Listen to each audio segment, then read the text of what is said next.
here at Pasadena City College for Homecoming 2000, folks.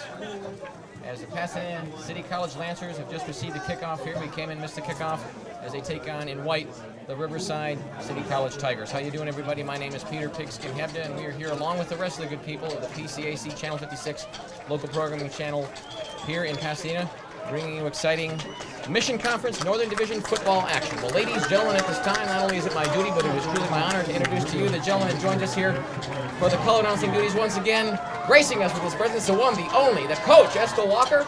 And that's why you got two spots out there, a little bit different style. Should be an interesting football game tonight. This is the toughest division in all of Southern California junior college football, as you know. No doubt about that.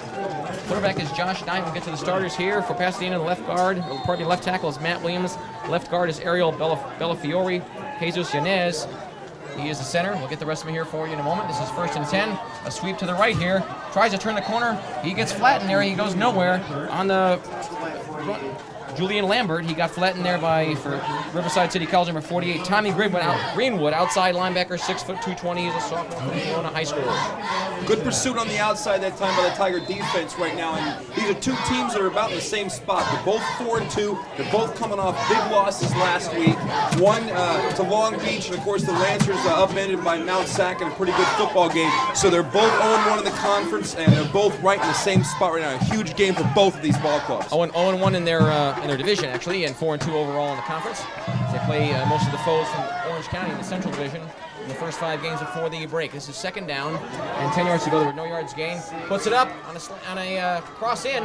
Nice grab there in traffic. Makes a nice catch. That was received by number 6 for Pasadena. He got cracked there by number 4. 6 is Ray James. He's a tight end, actually. This is a tight end. Plays an outside spot there. And he got knocked to the ground by Chris McCorkle, the defensive back, 5'9". He lays some height out onto him there. And they get a gain here of 11 yards here, about 10 or 11 yards. They get the first down on that. They're at the 21-yard line. Good play there, Estel.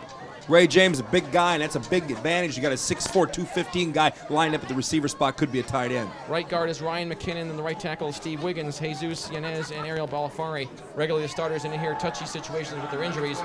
They didn't practice all week, but they're here playing tonight. In trouble, and he just gets smothered there by about 3 or 4 guys. On the dasher was Kenny Dorsey. He doesn't get much. He probably lost a couple yards. Riverside in there, nice attack there. They just swarmed him down. Well, the field's going to be a little bit soft out there between the 20 and 30 tonight, but I talked to Coach Tom Marr before the game, and he said, it doesn't matter if it starts raining or whatever. We're not changing anything. We're a passing team. And you know what, Pete? They got sand under the field here. It isn't even mud, so that's definitely going to be an advantage. We saw some rain clouds early. It doesn't look like it's going to be a factor. The schools here, the offense, for total offense, Pasadena City College leads in total offense with just about 436 yards per game. They're the leading school in this conference, the Mission Conference. This is the toughest conference in JC football in California, folks. They lost 4 yards, 2nd and 14 from the 17. He puts it up. It's complete across the middle, still behind the line of scrimmage. Fighting for yardage here. Might have gotten a couple, maybe lost a couple. Riverside in there, just great movement to that football. Man, oh man, 29 and 99. Derek Dandy with a dandy tackle on that one. Also 29, Chris Carabee. He is a defensive back, freshman from Pacific High School in San Bernardino. Okay, we got Gary Coleman coming off number 9. Not what's up. He's a little guy. This is a little bit bigger guy. But if you're going to run a misdirection, the offensive line has to have definite penetration into the defense for that misdirection to work. And they got clogged at that time. There was nowhere to go. Nowhere to go indeed, and they got no yards on that. A lot of, actually they got 2 back. It's 3rd and 12 from the 19-yard line. Oh, low snap on the shotgun. Look out, in trouble. Scoops it up. They make some time to throw. Puts it up across the middle. Nice grab. A leaping catch by, Nick Thompson, wide receiver, 6 foot, 180 pounds. Nice toss there by Josh Knight. Nice touch on the throw. Man, oh man. Josh Knight showed great composure there. You got the fumble right off the snap, out of the shotgun. Bad snap. Picks it up, steps up in the pocket, looks, and instead of just throwing it away, which would be better than a loss if nobody received it, he actually put it on the money a little bit high. And I'm going to tell you what, the kid Thompson just came down with a big reception, and they got to start moving it the other direction. Excellent play. Josh Knight, 1,494 yards coming into this game, 13 touchdowns on the season so far. Having a fantastic year. 1st and 10 from 30. Flags are down. In traffic down the middle there. Ooh, he just got thumped there. A nice run, and he paid the price there after a couple yards were gained. He got his bell rung there. Woo! Number 44, that was Marcus Wright. and he ran the wrong way on that play and absorbed the blow, but Wright does a good job at fighting for yards. The flag is down. Let's see what the call is. One of the Tigers jumped that time, Pete. Probably on the left side of the defensive line up there, stuck that head with the paw on it a little too close. The orange too close to the neutral. That's going to be 5 yards the other direction. But let's talk about these guys again. I talked to Coach Chamberlain on the other side of the field. I said, how are the Tigers doing this week after a loss? He said, we made up a couple of really bad plays at the end of the half, and that cost us. It's been a good week of practice for them, however. And for the Lancers, 4 wins out of the box. 2 big losses and a bye in the middle there, but they hung with Mount Sac despite all the injuries on this football team. And I'm going to tell you, we're going to be talking about those injuries in a minute because we got some of those people back tonight for the Lancers. Yeah, it's been a tough two or 3 weeks for them. The bye didn't really help them. They got better, but not quick enough. From what I understand. All right, after the penalty, it's first down and 5 yards to go for the first down. Snapping it from about the 37-yard line. On the outside again, turns the corner, squares his shoulders, is on his way, and high stiff arm, high steps it all the way down to midfield. Got chased out of bounds there finally by by Riverside's number 28, Jose corrals him, and a nice run there by Marcus Wright. He's doing a good job tonight so far. Well, I'm going to tell you what right now. You get Lambert over on the side, he makes a nice move, do whatever. But Pete, it doesn't matter what kind of offense you're running. Passing as they do, if you can get a ground game established, that opens up everything else, and that moves the clock, and it keeps you in possession and control of the tempo. 12 yards. Pasadena has more throw than pass. They're about well over 60% more of their yards gained totally here through the air. We'll get to their stats in a moment there. First and 10, they got 12 yards on that one from their own 49. A wing to the right. They fake the throw, and they run to the right side this time again. Look out. A break. He breaks free here. More than enough for the first down. Wow. A gallop all the way down to about the 27-yard line. What a run. What a nice hole on the right side of the line there. Number 22, that was Kenneth Dorsey. Let's talk about the standings coming in. El Camino 1-0 in the Northern Division, 5-1 overall. Mount San Antonio 1-0 as well, 5-1. Long Beach 1-0, 3-3 overall. Cerritos 0-1, 5-1. Pasadena 0-1 in the division, 4-2 overall, and Riverside 0-1 and 4-2 overall. That's pretty good when the last place teams, these two teams at least in the division right now, only 1 division game has been played, have overall winning records. That's a pretty fierce division. The Central Division is definitely the weaker division in this conference, mostly the Orange County schools. First and 10 from the 27 of Riverside's for Pasadena. Josh Knight, a little hesitation there, maybe a little bit confusion. Split backfield, very wide split. They put it in the air. Oh! Incomplete, just a little bit overthrown. Intended there for Ray James. And, Coach, they had the right idea. The execution just a little bit off, a little bit high of a toss. Nice pickup in the backfield because, the Tigers brought some outside heat that time, and it was picked up, and it almost caught him. Pass been on time there, it would have been fine. And look over at Chris Spurd, number 84. Coach Tom Marsh said this kid broke his finger this week in practice, so to add to all the other things, he's out there, but he's out there playing. But there's a lot of people back right now for this football team, and we'll talk about them. And a great story I tell you about in a little bit, Pete, about a couple of players here at PCC. Second down, 10 yards to go from the 27 of Riverside. No tight ends are in and 3 receivers. Just the backfield, and they do some shifting here. They fake the give. Josh Knight, a little bit of protection. He rolls to his right. They don't bite, though. He puts it up. Look out. He's got to go. Ooh, a nice interception in the end zone. It's going to be a touchback. What a nice stretching grab there by the defensive back. Made a very nice catch. Leap to get to it. Number 4, that is Chris McCorkle. He is 5'9". Made a nice move in there to make that, and Riverside dodges a bull here on the first drive. Well, I'll tell you what, Jose Corrales and McCorkle did a great job that time by not biting on what looked like might be a run, because as soon as Josh dropped his arm there and looked like he might come up for the run, the tendency is to come up and bite. They didn't. They stayed home right where they needed to be, and they made the pick. Riverside is 9th in total offense in the conference out of the 12 schools, with an average of 292 yards total per game average this season. They are dominantly a rush squad. They have, let's see here, 920 yards rushing and 834 yards passing this season so far, coming in tonight's game. They run this on the right side, and they just get stuffed there. Wow. Marcus Guzman, that time number 34. And, Pete, I'm going to tell you something about this kid, Guzman. He is 3rd in the state right now on the West Coast in rushing. This guy's averaging over 150 yards a game. He is big time, and he is the catalyst of this Tiger offense. Shut him down, you can shut them down. Don't shut him down, and it could be a problem for the Lancers. Yards per attempt for him, 5.5. That's pretty good, and he's gotten 874 yards on 160 attempts coming into this game so far, again in 6 games. Everybody had a bye week 2 weeks ago, and that's a new rule where they all take a break right in the middle of the season. Second down and 9 yards ago. They got 1 yard. It's 2nd and 9 from the 21 for Riverside. Inside give. They stretch it to the right side here, and a wave of tacklers in maroon shirts knock him down. Good job here. Good pursuit by Pasadena. They're doing a fine job here early. Main perpetrator in the play there for Pasadena, number 31, Leon Collier. He's a linebacker. He's a freshman. Now we're going to look at some of these guys that are back tonight for the Lancers. You know, Jesus Yanez right now. Yanez 80%, okay, on the offensive line, and his backup is out. That's a dangerous situation for the Lancers. 3rd down and 7, Riverside. 2 in the backfield. They go to the air. He's got protection. He puts it up. Ooh, it hit him right in the hands. It was intended for number 3. It was on target. Just couldn't get a handle on it. Bart Red with 2 Ds, incomplete. Oh, man. Kurt Lowther as well, Pete. You know, this guy was out for a little bit. He's back tonight. David Crockett in sparingly. Ricky Crockett is also back after being out for a while, so there's some key people back. But one of the situations, look inside, Leon Collier. This guy's a linebacker. He missed 3 games. He's back tonight for this Lancer defense. So Riverside is punting. Snapping this in the 23 out of a 4th and 7 situation. Good snap. A low punt, not a great punt, but away from the return man. It's going to bounce out of bounds around midfield, no return. And Pasadena will be working with a nice short field here.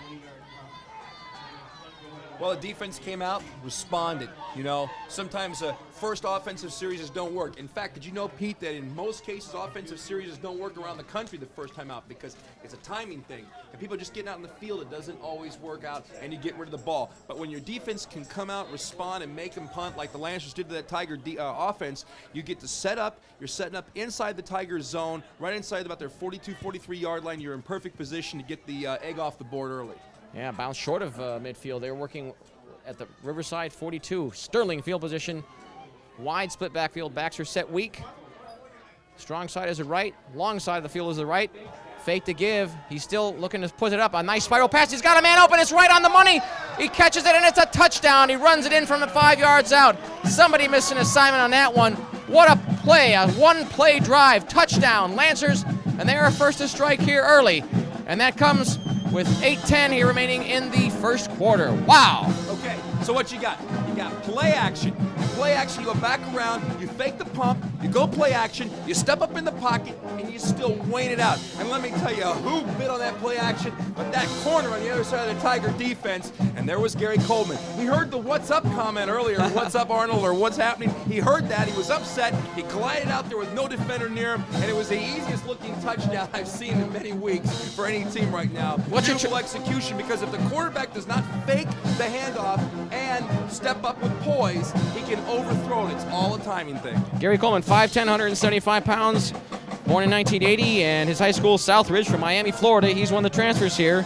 He led all Lancer 99 freshmen receivers in total receptions with 8 for 44 yards last season. Didn't play a lot in last year, and he had a 14-yard catch at Mount San Antonio last season. He played sparingly, and of course he stepped up to the starter's role here in this season here in 2000. This is the second year that PCC is occupying this new beautiful facility. They were, of course, playing away at Occidental College just down the road in Eagle Rock. They had a penalty on that play after the fact, so they're going to back it up 15 yards in the attempt here. So this will be an extra point attempt being kicked from about the 20, 21-yard line or so. Well, it was a personal foul, Pete, and it's probably on the celebration or something. I couldn't see what it was, but it's basically turned an extra point into a legitimate field goal. Yeah, this is not good if you're a kicker. The kicker is number 28, Jose Arroyo, and he's a sophomore. He's from Van Nuys in the San Fernando Valley where I reside. Not too far. The Van Nuys Wolves, and he's getting set to kick. Beautiful night for football. Not much wind. A lot of clouds. Look like a little bit threatening today, but no rainfall. It's just it's been a moist day, a cool day, but a nice day for football. And he kicks it away straight away, end over end. Looks good to me, and it is good, and it's 7-0. And this guy's got a good foot on him. The kick is good. The assistant coaches for Pasadena, of course, head coach is Tom Maher. He took over here in 1996. Runs his own offense. He's the offensive coordinator. Also works with receivers, as you know, Coach Walker. And also his offensive lineman coach is Josh Alvarez, a young guy, only about 24, 25 years old. He played for Maher at Mount Sac when he was the offensive coordinator at Mount Sac a couple of years back in the early 90s. He also coached at Bell High School. Josh Alvarez did. Played for Maher, and he was an all-state lineman back then in 94, 95 in his playing days under Maher. Scott Byers is the defensive coordinator. He says he likes to run an aggressive zone defense. You know that. You've seen it. 97 through 99, Byers, the defensive coordinator here, he was at Valley College just down the road from where I reside. The Valley College Monarchs out of the Western States Conference. He was the defensive backs coach there 3 seasons, 97 to 99, and stepped it up to a defensive coordinator position here at Pasadena, moving up in the world. He's coached at many high schools also. He also played in the NFL, the San Diego Chargers, also played in the CFL and the now defunct USFL, which Maher played in with the Denver Gold years ago as well. And a quick kick here, look out! It's a free ball! Pasadena recovers, look out! Trick play here, they stiff arm now, the whistles are blown before he goes out of bounds. It was recovered by Pasadena's number 45, wow, Ray Jones. And maybe they're gonna argue, I don't see any flags down. Pete, let me tell you something. A long time ago, they used to have this thing where they would kick the ball off and everybody go into a big pile and somebody would come out of it. Well, that was the kickoff version of it. They were all in a pile. Nobody was spread out, and 11 guys in a 5-yard space were running to a football. They kicked it 10 yards, bounced off a Tiger, straight back into his hands, and he went. That is the wackiest play I've seen. So they keep it on the kickoff. So again, a short field for Pasadena. Again, folks, the rule is all it's got to do is travel 10 yards. A kickoff is anybody's football. It doesn't have to touch the opposing team first. It's anybody's football.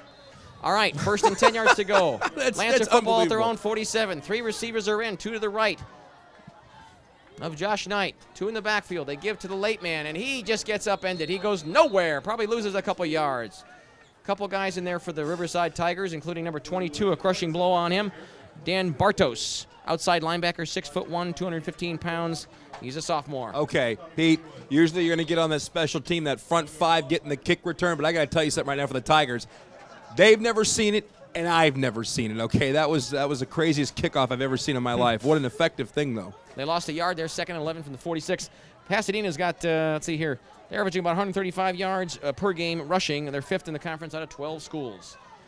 Shotgun, split backfield. They stay in the block. Puts it up. He's got a man open. Past the linebackers. Nice grab. A couple yards after he makes it. Takes 2 guys to knock him down. Nice pursuit, but not until the damage is done. 58-4. Crack him to the ground. 58 is Larry Rice. 4 again, Chris McCorkle. But not before a nice job there once again done by Gary Coleman. Gary Coleman, we've called this number out 2 or 3 times already. He's going to be a mainstay in this offense this game, at least for a while. Maybe trying to set up Nick Thompson, number 4, over the middle, or look back and over to Bird, 84 to the other side with the bad finger. But definitely Coleman is getting the big-time usage right now out of the coaching staff. The 41-yard line, a gain of about 13 yards. Flags are thrown and whistles are blown. We have a dead ball foul. I've been dying to say that all night. Well, it's only an early game here. Some of the other assistant coaches here for Pasadena include also Dennis Gossard. He's the offensive line coach. Lancers are guilty of, they got a 5-yard penalty against him. False start.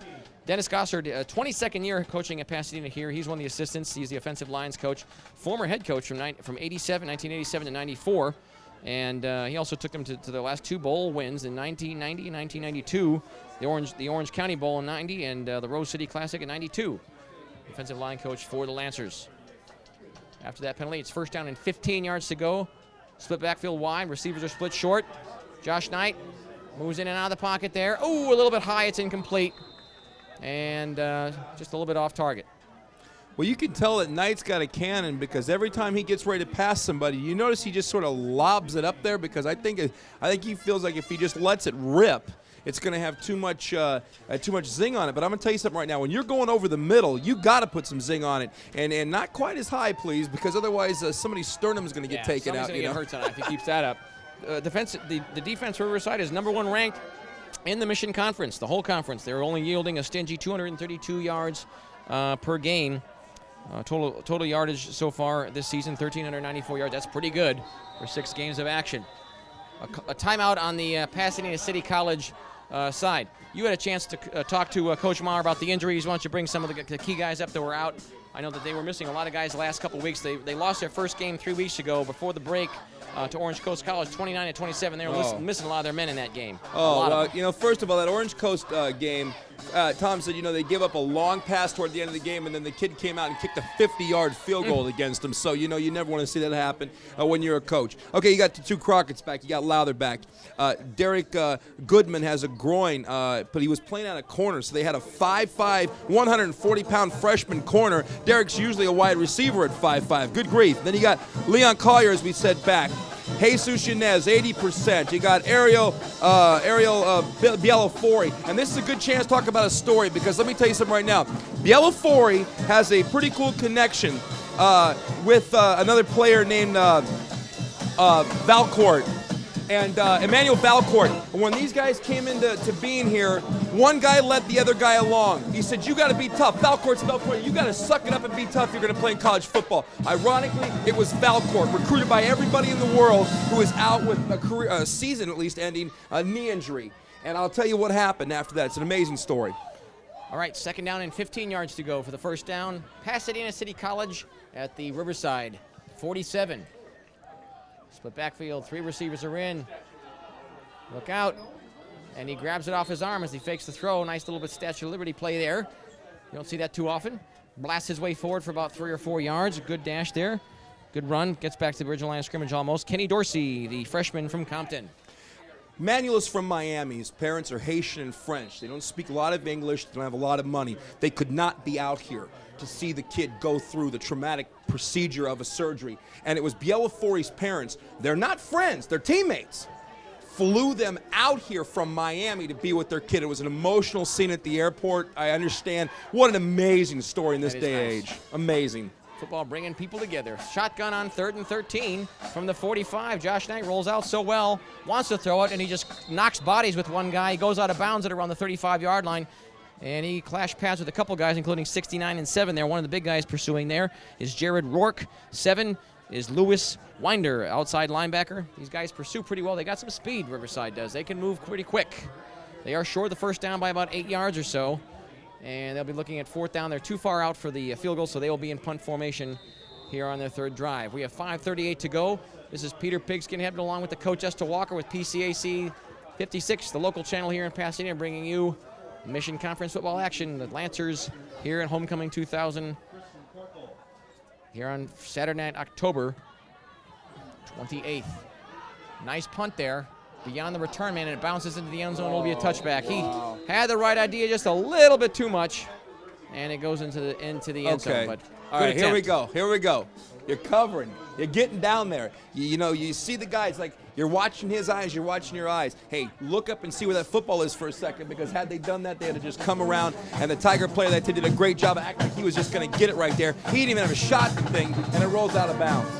Jose Arroyo also does a punting here for Pasadena. He's had 17 punts this year. He's averaging 38 yards a kick, and 53 is his longest. He's having a pretty good season. 1st and 10 from the 20 after the touchback. Single back set they come. Double tight ends are in. They're running this football. Look out. Down the middle. Sutter steps his way down. Takes a couple guys to finally twist and churn him down. He gets blasted by a few. Nice run. They got some gutsy players there. That was Riverside's number 34. The mainstay of the backfield for him, Marcus Guzman, who's having a bang-up year for him. He is clearly the rushing leader, one of the best running backs in this conference. Gets 5 yards there. And Ray Dion to that time, 6'9", 335. Woo, out of rolling, the big guy. Coming up there, through the tackle, leading the way for that charge, and they picked up a few yards. They go skyward, incomplete. Receiver was trying to get to it. He got hit as the ball was in the air, and it was a legal play. Number 86 was the intended receiver, Mike Lundy, and he was fiercely covered there by 12 and 3. 3 is Wayne Hill and James Samuel for Pasadena. Jeff Reynolds that time for the Lancers, great coverage on the outside, and Shepard just decided, you know what, this is going out of bounds, and that's basically where it went. A lot of improvement for Pasadena this year. Last year they went 4-6 overall, and of course they've already hit that win total in the first 4 weeks of this season, so they're improving. Of course, they are in this always tough Northern Division in the Mission Conference. 3rd and 5 after that incomplete pass. 3rd and 5 from their own 25. 3 receivers are in. Look out, good pursuit. Has to make second plans. He puts it up. It's a little bit of a wobbly throw. He's got a guy open. Oh, he stretches for it. It's incomplete. Tried to get to it, just couldn't. It was intended there for 82, Darren Wagoner. And Wagoner, just not enough. And that was a emergency kind of a play, because very good pursuit there by 55. The linebacker there for Pasadena did an excellent job.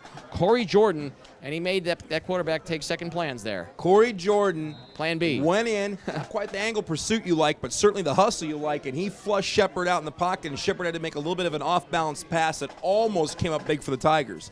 Huge rush. So Riverside punting once again.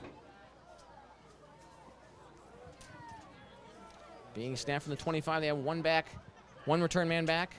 Short punt. It comes up to get it. On the run. Oh, he touched it. Look out. And then one player scoops it up immediately. Wow, some heads-up play there on special teams. And he just gets pancaked by just about everybody on the return team. That's quick and light and down there quick. Nice job. Number 31 got a handle on it, Leon Collier. And it was bobbled at first. He tried to come up and get it. He was probably a little bit too far back. Leon just basically made up for a huge, huge mistake.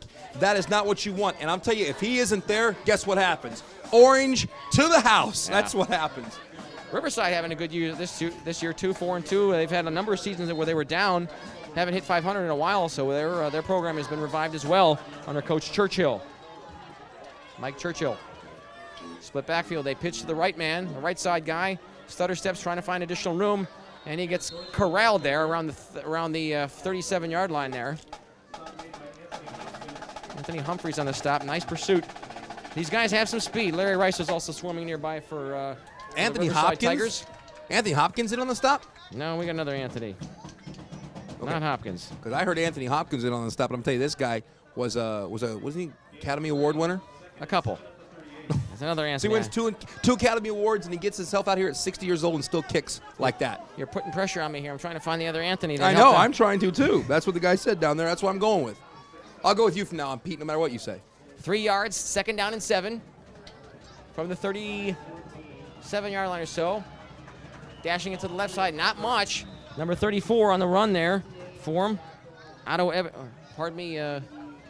Lambert that time. Lambert, yeah. Kicking out there. Lambert tried to get around the corner that time, but I'll tell you, that Tiger defense scouted this team. And, Tom said that. He said, you know what, the problem about this season is, Pete, that at this point, a lot of stuff's been scouted. What you do is out of the bag now. And now teams are not going to get caught by certain things. And the last thing they want is some linebacker coming in and blowing it up.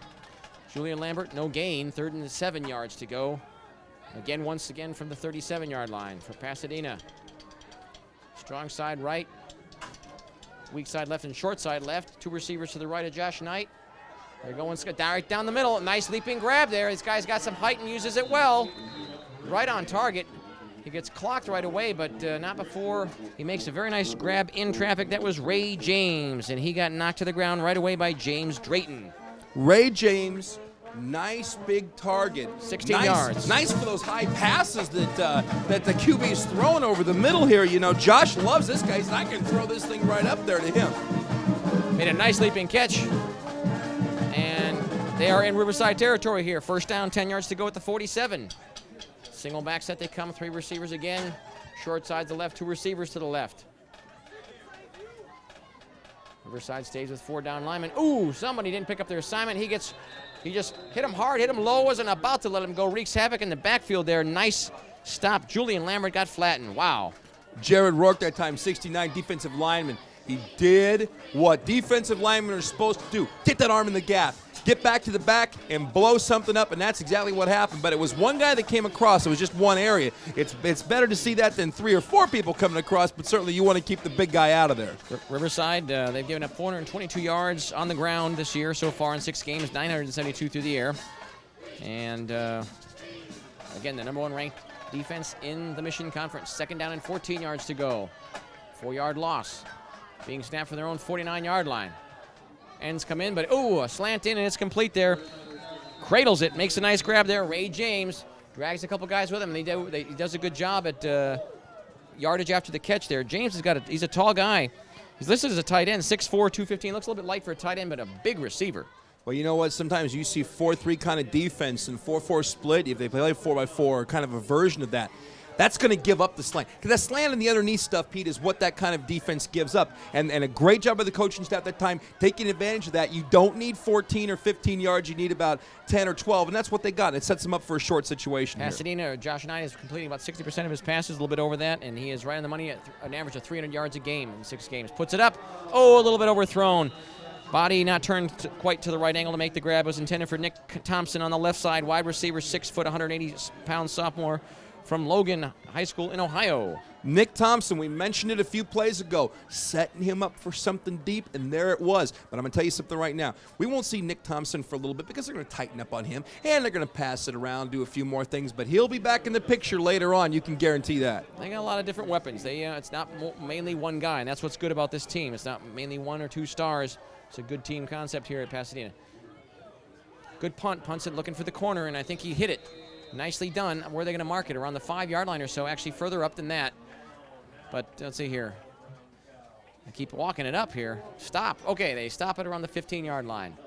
Is where he judges it to go out of bounds. It's always been a mystery to me when you see a punt go out of bounds where they end up spotting it. You're convinced it's on the 3. I'm convinced it's on the 6. Always goes to the 23 or something, actually. But, hey, you know what? Referees out there, man, what a job. Could you imagine being a zebra in a football game just for like a quarter? You get noticed when you do when you don't do your job. It's one of those thankless jobs. It really is. Do everything you're supposed to do. No one knows who you are. First down and 10 yards to go at their own 15. Short field position here tonight for Riverside. And down the middle they blast it. Look out. Down the middle they go with Marcus Guzman. Who else? He's usually the single back set back there. Got flattened there by a couple guys. Main perpetrator on the play for Pasadena, Deshaun Robertson, linebacker, 5'10", 225-pound freshman from Blair High School right up the road. We did their game last night, Coach. Blair High School here in Pasadena, the Blair Vikings in green. Deshaun that time and this entire Lancer defense, there's no mystery what's going on. I mean, Guzman's going to be getting the ball a lot, and that's the guy you got to control. And right now, up the middle, not to jinx anybody, it's happening. Scott Shepard is taking the snaps at quarterback. 3 yards regained. Second down and 7 yards to go. 4 receivers are in. Looking to throw. Has to bootleg it because of necessity here. And then he gets cuffed around the shoulder pads there. Hard hit, but clean. No flag is thrown. Guy that stayed with him on the pursuit there was number 41, Roger Smith, linebacker, 230-pound sophomore from Upland High School, the Upland Highlanders. When you make a right-handed quarterback roll to the left that hard, there's very little chance that he's going to be able to swing that body around and get that right hand back up again. It only works if he's going right to right, unless this kid just is an ambidextrous and flips hands on us or something, which I don't think is going to happen. Number 70 for Ray Deonda is the offensive lineman, the left tackle. Left guard is Roberts. Allison is the center. And Edwards is the right guard, and Calvary is their right tackle. And the right side of the line, Allison, Edwards, and Calvary for Riverside were all returners from last season in 1999. Third down and 8 yards to go for Riverside. Looks like they got 2 tight ends in. They're keeping it on the ground. Guzman, and he gets Marcus on the draw. Not much, maybe a yard if that. Good pursuit by Pasadena. Number 40, wreaking havoc in there. Jeff Reynolds, linebacker from San Dimas High School. Remember him, covered him a couple of his games over the last couple seasons with another cable company. And that is the end of the first quarter as they will change sides here with Pasadena up here 7-0 in homecoming 2000 here at home. Good game so far. Coach, Pasadena, you know, they're competing. They are in the Ever Tough Mission Conference. It's not the only conference that they've been in their history, though. They've been in a lot of different places. Of course, they played football, let's see here, since 1925. That was their first year of existence. They were in the California Conference, and then they were an independent for a while. Freelance school, then they were in the Metropolitan Conference from 1941 to 1946. In 1947, they were in the Western States Conference, and they stayed in that until 1967. 1968, they played again in the Metropolitan Conference, and from 68 to 1984, they were in that conference, and then 1985, for 1 year, they were in the Pac-9. And then 86, they were in the South Coast Conference. That lasted 2 years. In 1988, since that season, 88 and on, they have been in this Ever Tough Mission Conference. So they have quite a history here in the Southland. Well, you know what, Pete? Tonight on this defense, too, we talk about the history of this team. It's a team that can score points in Lancers. But how does Varden Mkhitaryan, which I'm probably ripping up his name there, a 6'3", 275 sophomore, he's come back after 3 games along with the Crockett's and all these people. How do they fit into key positions after being gone that long? You haven't played for a month. I guarantee you it's going to be huge how they step up. 4th down, and of course they are punting. A good booming punt here sends the return man back. Wow, this is Dave Crockett looking for some room on the left side. First guy misses him, turns the corner here. Stutter steps his way inside, and he got hit around the knees cleanly and hard there by number 7, Lewis Winder. Winds up and hits him, and a good return there. He made about a good 15, 18-yard scamper there, Coach. Well, you know, considering where the Tigers were that time, they ended up doing pretty good. I mean, if I'm putting out of my own end zone practically, I don't mind seeing the other team down inside their territory anywhere. 40-yard line's fine. It was a pretty good return considering he had to go back for it. He did a good job not letting it just roll forever, though sometimes people are instructed to do that, but he made a good grab this time, turned the corner, got a little bit of it back, and, you know, the Lancers got good field position right Crockett, now. Crockett averaging 4.7 yards per return. As longest on the year so far is 11. He might have broken it there. First down and 10 yards to go. Good field position for Pasadena at their own 40-yard line. They come with a split backfield. 2 receivers are into the right, but they go to the left with this lone receiver. Makes the grab on the run. A nice catch and a nice gain of 20 yards. Wow. Number 6, Ray James. He burns him for some more yards. This guy is tough. Good hands and good size. Let's think about this, though. Ray James, big guy. He's going over the middle. He's doing what he's got to do. He's hauling in the big passes. But when you have got the kind of offense that Coach Tom Morris got here for the Lancers, you are just setting up other people for the big-time plays. Now, they probably go underneath with a run here to keep that defense honest, but then back to the air, back to the air. This is a well-coached offense. Of course, Tom Maher runs his own offense. He is his own offensive coordinator, and he's from that side of the ball in his history before he got here as the head coach. All right, backs are split. And, oh, that's a sack, and the flag goes down as Josh Knight goes down. A nice knock there by big number 77, Nicholas Tavaglione. He is a defensive lineman, 6 foot, 240 sophomore, 240-pound sophomore from Poly High School. You know, Mike Chamberlain said to me before the game, man, he said, you know, this guy is big time for us. Nicholas, I mean, you know, 6 foot, 240 come barreling in on you that time. And I think the only thing they can do is reach out and grab and try to keep him from killing the QB. But, you know, again, when we're talking about the offense, we're talking about all the different weapons that you have set up here. And right now, back into the football game for the Lancers is Nick Thompson. Tavaglione also is the sacks leader by far for Riverside. He has 13.5 coming in this game. That's his 14th.5 right there. They knock him back for 8 yards. Second down, 18 yards to go from the 49-yard line. Passing the football at the Riverside 49. Only 3 down linemen here for Riverside. Expecting a throw. And a quick give at the end is look to throw it there. Nice wide hole. Hits it nicely. Stiff arms one guy still on his feet. Spins around. Wow.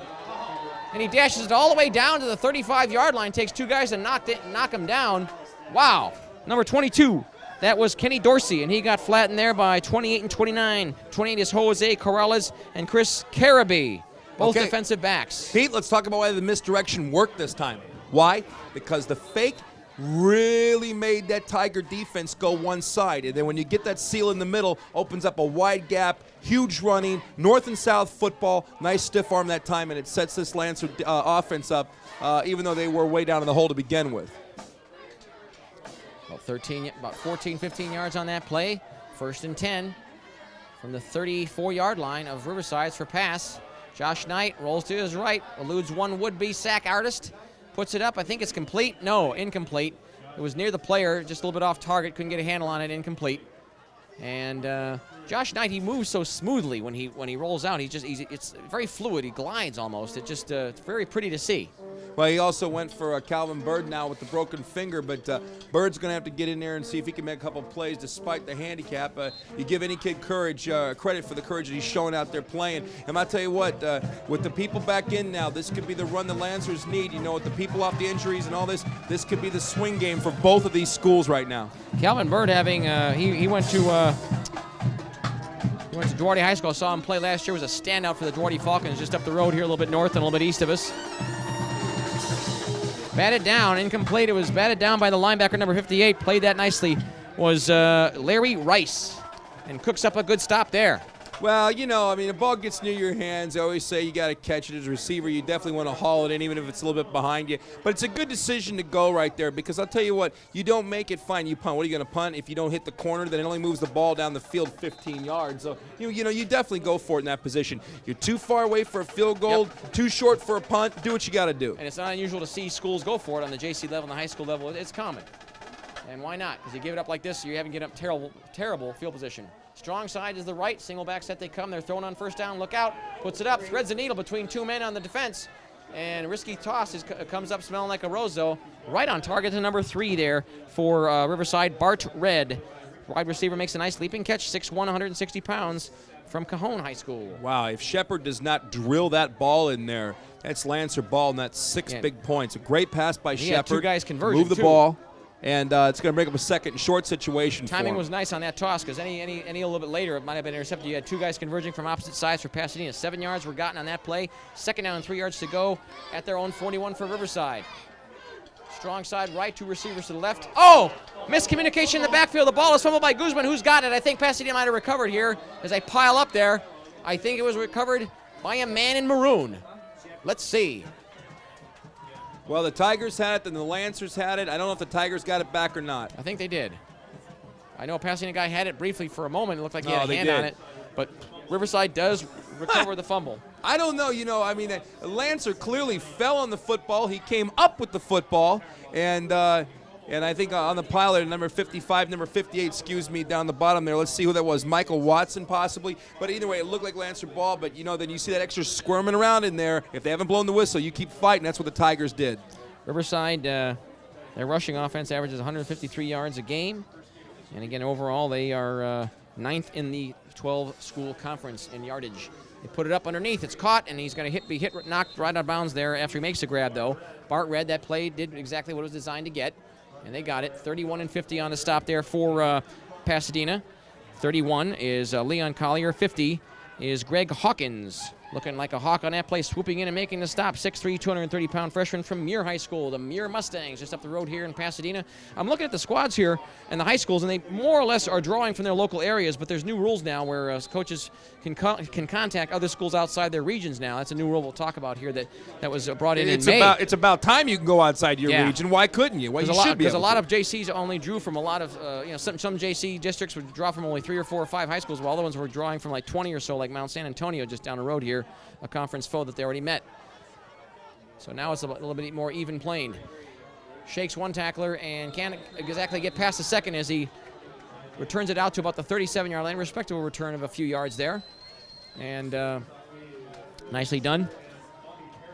The thing about recruiting, Pete, is that when you get a lot of these guys come out there and they show interest on, like, say, a D1 level to a kid, they're also showing that same interest to 20 other guys. Okay, yeah, they like them, whatever. And then you're sitting there thinking, oh, this school really wants me, this school really wants me. And then what you find out is, sorry, well, we just couldn't do it. And you find out the last second. JC football and basketball is so underrated because it has these kids that could definitely be in D1 that aren't there for whatever reason.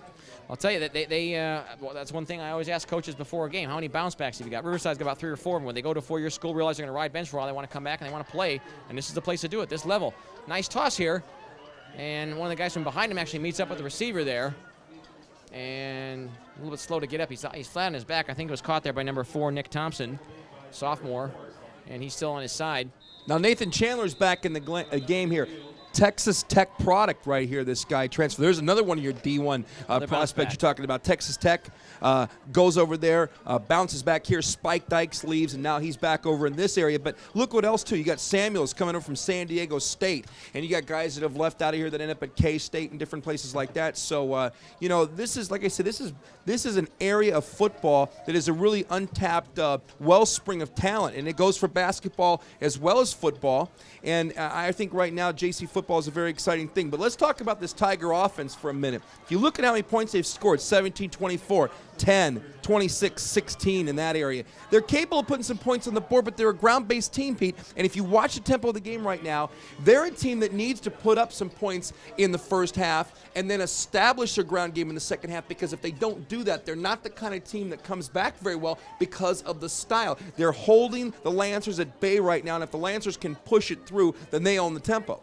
Nick Thompson is being walked off the field. He looks like he's going to be okay. Biggest guy in that offensive line, I'm going to guess, is Ariel Bellafiore.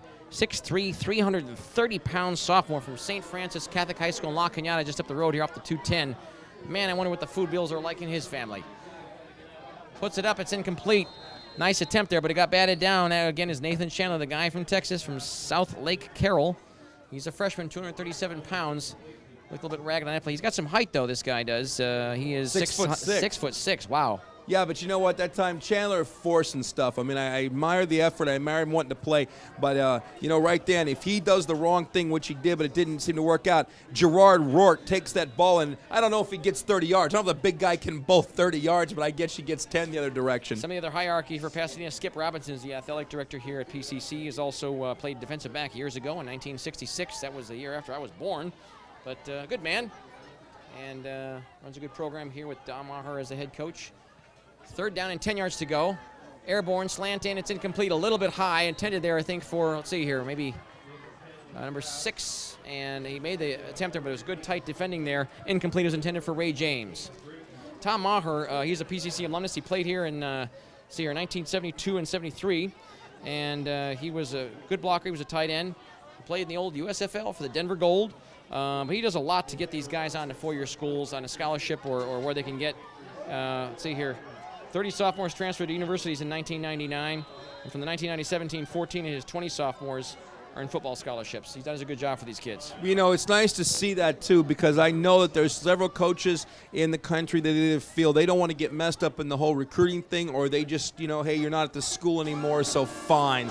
You know what? That's not his attitude. His attitude is you came and you played for me, and if you're a good kid and you need help, I'm going to help you out and see what I can do for you. And that's why this is such an exciting young college for prospects and stuff. And you know what? Riverside faces the same exact thing, you know. You're 4-2, they're 4-2. You've got players that can play. Right now, neither offense quite on track at the moment. And when you're an offensive-minded team, you're still going to be passing, you're still going to be passing. But I guarantee you one of these times, though, either one of these big passes gets through, or when Pasadena can set up a little bit of a run to move the ball down there, so at least maybe you can come up with 3. That's when you start seeing the shift of balance go. 7 points isn't enough. All right, they are punting on 4th and 10. Snap right to him. Booming high punt. Very nice. Going to have a lot of hang time to it. And it's away from the return man. It takes a good Pasadena bounce, too. Wow, all the way back inside the 20. Goes out of bounds around the 19 or so. Man, this guy has got a good foot and toe on him. Again, the kid's name, their kicker, is Arroyo. And got some interesting notes on him. He does a fine job. Jose Arroyo, 5'11", 180 pounds, went to Van Nuys High School, a business administration major. In freshman season, 99, he handled the team's full-time punting and duties, as well as being the Lancers kicker on field goals. And Arroyo punted 60 times last season for a 35.5-yard average. This guy, he played last year, was a starter, and that's good to see. You know, 2 years, only here for 2 years, and he's starting for 2 years. Strong side is the right, but they have 3 receivers to the left. They go to the inside guy, and he just clunks bodies, but he makes the catch there right away. 41-1. 41 for Riverside here is Aaron Carmen. He lists as a halfback, but lines up as a receiver on that play. And he got cracked there by David Crockett, who was a defensive back from Narbonne High School. And let me amend something I just said. 7 points ain't enough, except if it's 7-6 in the final score, then it's plenty. So I want to point that out. I've seen games like that, too, and I've seen some exciting games like that, if you can believe it. I've seen some well-played games that have been low-scoring down through my years of announcing. All right, they got 9 yards, second down, and a long 1 yard to go, we'll call it. Being snapped for about the 31-yard line. Down the middle here, off tackle, they try, and Guzman bulls his way forward for about 2 or 3, gets enough for the first down. 98, amongst others there, and the stop, Vardon McHardian, defensive lineman, 6'3", 275 pounds, sophomore from Burbank High School. But the rule was changed in May, Coach Walker, where all the JC coaches can now draw from other districts. Before, the rule was a kid from another district outside your high school drawing district could go to your school, but he had to make the first contact. Now that's no longer the rule. Once he made the first contact, you could talk to him as much as you wanted, go and talk to him, try to get him to come to your school. But those rules are now out the window, and it's a little bit more free-for-all now. And that's good to see, because kids have more freedom to go where they want to go. More choices. Oh, a nice inside pass there. Gets past the guy right away. No one's in front of him. He's going to score. He's at the 30s, at 20. No one's near him. Riverside is going to tie this football game up. Wow, a quick strike pass that was right on the money there. That was a well-timed play, and that's all it took. This game is tied. Wow. Well, you hold him at bay up the ground game, and I still say, when you bite on it, he gambled that time. Corner gambled, and he came up there and tried to make the play, and it went the other direction, and the Tigers got a touchdown that they really, really needed, being a run-based offense. And not an option team either, an up-the-gut team, a belly team, A-gap, B-gap, right over the center. Huge play for the Tigers that time and a chance to score. Dynamic running all the way down at the other end. The Tigers are rolling now, and 87 that time. Jay Currents, man, 6'1", 170. That's a big play. Currents looking like currency on that play. Extra point attempt here. Snap is there. Oh, the kick is blocked. The kick is blocked. This is a free ball. You can run it back. You can get 2 points. Look out. It's a free-for-all. It doesn't really matter who recovers this ball because it's going to be down. But that's one of those good college rules I like to see. I've seen it happen before where if the defending team can block the kick, be it on the JC level or a 4-year school level, I'm sure you've seen it because you're familiar with 4-year college football, the big-time programs. I'm not. If you can block it, get a handle on it, run it back all the way in the other end zone, you score 2 points. And I've seen it happen a couple times before. Yeah, and if you get like 5 or 6 of them, you got 12 points. No, I'm telling you, it's a lot of work to do for 2, but it's still 2. When you try to convince a kid how important extra points are, they sometimes don't get it. There's no elaborate blocking schemes. Nobody's going out for a pass. Nobody's dropping back. And yet, What other play in the world do you get to say, this play is to put something on the board? You don't have a play called touchdown. You don't have a play called whatever. This is the one chance you get. And extra points and field goals have become a lost art, especially in college this year. So many wide rights using the whip technique. Yeah, you get 10 more yards, but your accuracy is all day. It had nothing to do with anything there. Bottom line is, kick's not high enough, and there was good penetration up the middle by the Lancers at time to swat that thing down, Pete. And right now, 7-6. Well, like you said. Well, yeah, it could be an omen. It could be a bad omen. I don't want a good omen for the Lancers. A little more points would be nice. So that's with 9:18 remaining here in the second quarter. But you know what? Right now, if I'm Tom Maher, I don't care. 7-6 would be fine. A win's a win. Hard-fought game. These are two evenly matched squads, as we can see so far. A little bit of a short kick, so he'll be taken on the 10 or the 7-yard line here. Pushes him back. A little bit of room here. First tackler misses, second tackler just brings a wave of them on. Decent return there for Kenneth Dorsey. Dorsey, he's got some speed. He wants to break it out. Doesn't really get the chance right there. Pasadena City College, pretty big school, folks. 28,000 students here total. It's been around since the early 20s. This is a school that's been around. They had a lot of, this is a new facility. The parking lot that is to our east here, the southeast corner of the campus here, will be turned into a practice field, I believe, next year. But when you're Tom Maher, they were kind of like the Tennessee Oilers / the Tennessee Titans of this conference here for a couple years there, 97 and 98.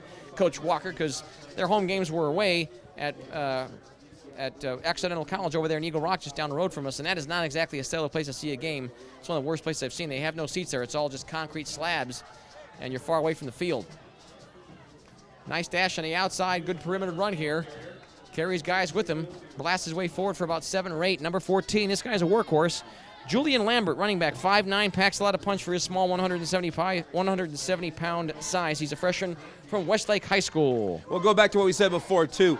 This Lancer offense is scoring 27 points a game as an average, so I can almost guarantee you 7 points ain't going to be the end of it. But the facilities here are real nice. It's a real nice place to come out and watch a game. You got the stands. Things are new. The facilities are new. And it's just a good place to come watch a football game hidden out here among the big mountains in Pasadena. Yeah, it's beautiful. We'll get into Maher's coaching tenure here. Since 1996, he's been the head coach. They got 9 yards on that. Second down and 1 yard to go from the 34 of their own, Pasadena. Josh Nye is back in this ball game, taking the snaps. Trying to run to the outside. Ooh! Swung him around. A do-si-do. Swing your partner tackle right around the collar there. Big number 77 got in there and wreaked havoc. Nicholas Taviglone, he just crunched him. Wow. A good run there, but didn't get many yards. I mean, he tried to get what he could on turning the corner. Couldn't quite do it. Kenneth Dorsey was the ball carrier. And I think Nicholas has got a future in broadcasting, because I have not seen this guy make one play where he didn't have 40 comments. He's an intense player. I don't know if he had enough room for him at 240. I'm a little skinnier at 230 or 225, whatever I am now. But good pursuit, shutting down that outside run. And actually, the Tiger defense has been doing that so far really well. Their rushing defense is just very fast. These guys on the line, they're big, but they maybe Pasadena's a little bit bigger than they are on the offensive line, but they can move. Pass is caught there nicely. Calvin Bird, the Duarte Falcon product, makes the grab. Bird, he's a light kid, but he's very speedy. 84 he wears, 5'11", 160 pounds, freshman. And he's gotten some playing time here and there, not regularly a starter, but gets in there and makes some receptions when he can. Hey, you know what? I'm making excuses for the big guy. I mean, imagine this. You get this big, giant cast around your finger. Now, your little finger, your one finger looks like 2 fingers swelled together, and that's all you're doing is sitting around talking about big football there, pigskin. Pete, but what happens if you have to go out and catch the pigskin over the middle with that broken finger? Ouch! Yeah. It's gutsy out there playing there today. Calvin Bird with the tender finger. Tom Maher, 1996 was his first year. They were 2-8. 1997, they were 2-8 as well. That was their first year when they were displaced because of the stadium rebuilding.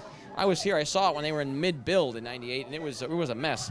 1998, they went 4-6 when they were still playing at Occidental, their home games. And last year, they improved to 4-6, or stayed at 4-6.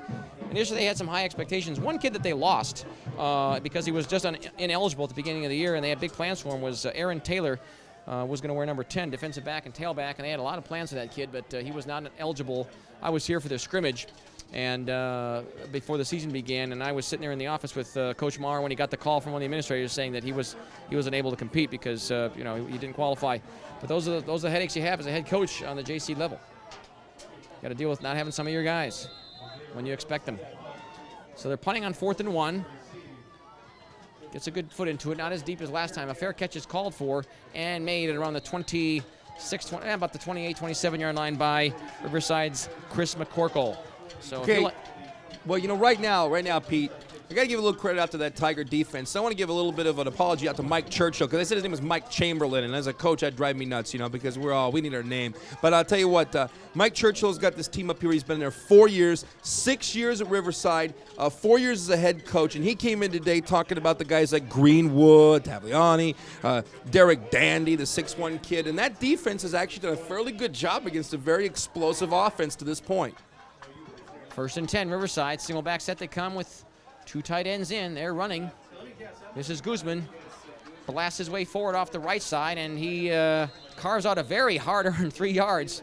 Takes players with him, too. This guy's like a bull. Number 76 in there for the Lancers. Amongst others, Casey Colburn, defensive lineman, 6'2", 320 pounds. These guys have got some size. He's from Mount Rainier High School in Seattle, Washington. There's really no mystery where Marcus Guzman is going. He's going up over center. He's going up over guard. He's not going to burn anybody up with his speed. He's just a bull of a runner, like a John Riggins type. He really is, and I'm going to tell you what, if the Tigers can wear down that Lancer front 4 and 5, if they can do that somehow, then those yards are going to take hold in the second half.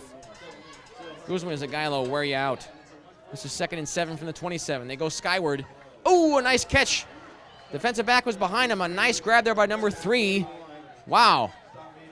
And he got cracked there. Number 3, Bart Red, and he got hit by Kurt Lothar, defensive back, 5'9", 170 pounds. Defensive backs, they mix them around a little bit. It's always the same guys all the time. They have some depth, Pasadena does. Like you mentioned, they're getting their guys back from injury, so it's a little bit better than it was a couple weeks ago with their situation of depth. 1st and 10, they get enough for the first down. About 8 or 9 yards on the play. And this is Guzman down the middle here. Dragging guys with him, still on his feet, about 5 yards. Shovels his way around to the 45-yard line before he gets clunked there by a couple guys, including... and you had 44 and 65 in on that stop. 44, Marcus Wright, and 65, Clayton Perkins. Grant Calvary that time on the right side of the tackle, big old lineman, 6'5", 280. You can look up at the end of a run and see what is working and what isn't by the way that the offensive line is. Are they backwards or are they forward? 2nd and 7 from their own 44. Receivers, they got a wing to the left side. They run to the left side. Guzman breaks free here, near a first down, but short of it. Gets caught from behind there by 44. Marcus Wright doesn't do much wrong on that play. Nice stop. He's a linebacker, 6'3", 240-pound freshman from Southside High School out of Fort Wayne, Indiana. They come from all over here to go to Pasadena City College. Well, it's the weather, Pete. Let me tell you right now. That's a big sale point to me, man. When I came out here and realized that 50 degrees and rain is the worst it gets in Southern California, oh, yeah. I wasn't leaving. I had to stay. When somebody thought that was cold, I'm like, I'm in paradise. 3rd down and 2, a money play here at their own 49 for Riverside. They come out of the I formation. This is Guzman right down the middle. Stop me if you can. He needed 2. He gets about 4. Slams his way forward. That's a good sign of a good ball carrier. He gains yards as he falls down. Kind of upended low there by big number 56 for the Lancers. 56 is Sean Phillips. He is a linebacker, and he's a freshman from Pasadena High School, the Pasadena Bulldogs. Every time you get a series, of course, it's important. So you say it's an important drive. The reason it's important for this team, though, is because they're a running-based team. And they're not, that's not their style to come back. But if they get a point here, they get 6 or 3 before the half, that favors them because of the style that they do, plus the sheer math of it, of course. 920 yards rushing coming in this game so far in 6 games. Oh! He wrapped him around and slammed him to the ground. Big number 82, Van Brown. And he is listed as both a defensive lineman and a tight end, 6'5", 245 pounds, just a classic build of a defensive end, really. A baby Ted Hendricks. And he is, I believe he is a cousin of, I think, Jerome Brown. I learned this at the beginning of the season. He used to play for the Seahawks. Oh, wow. And he's, I think, a cousin or a second cousin or something, I learned. But he's been a starter all year. He's having a good year. 2nd down and 16 yards to go here after the 6-yard loss for Riverside. Tiger football at their own 44. 3 receivers are in to the right of the quarterback. Scott Shepard puts it up on the screen, and he just gets knocked right away. Wow. Getting in there and wreaking havoc quick. Nice read on the play there was Otto Evans, number 34, 220-pound freshman from Pasadena High School. Well, you know, that time they tried to give Guzman a little bit of daylight as opposed to always running him up the middle. But, you know, even though he got through down like that, you see the way he bounces back up. Contact is something this guy is definitely used to. You know, he's a durable player, and it was great pursuit that time by the Lancer defense. Hey, they stay outside, they stay home, they cover their area, and any little swing out there isn't going to fool them. At least he didn't fool them that time, that's for sure. So 3rd down and 22 yards to go. They lose a few more. Look out. They're marching in the wrong direction. 4 receivers are in. 3 to the right, or pardon me, 3 to the left. Linebackers creep up here at the last moment. They go the air, it's batted away, and nicely done there by big number 58. He's got some height there, no surprise. 58 for them is, for the Lancers, Michael Watson. Michael Watson does a good job on that play. Defensive lineman, 6'4", 290-pound freshman from Muir. A lot of these Pasadena kids staying right here in Pasadena. Yeah, Big Mike didn't know where it was after he batted it because he looked up. Big guy's bumbling, stumbling. Mike Watson, he's got some size. Fine job there. All right, so I borrowed from Berman. It won't happen again, all right? Don't do that anymore. Let's be original here. 4th down and 22. They are punting. 1 man back for Pasadena. Punted away by number 17 for Riverside, Josh Haben. And he happens to make a decent punt, but it's a decent return there for Davey Crockett. And I'll tell you what. Crockett, number 1, blasts his way forward for about 7 or 8 yards in the return and gets it out to about the 32-yard line or so. Pete, this has been a big year in college football. It's been an exciting year. Look what's happening in South Carolina with Lou Holtz. That program was not easy. He comes in there 0-10, suffered through nothing but losses last year. He came back this year. The team is ranked. They're bowl-bound. They barely lost to Tennessee this year. There's a lot of teams up there in that upper echelon. And how about the fact that we're looking for playoffs on every level, hopefully D1 eventually. I'm pushing for it.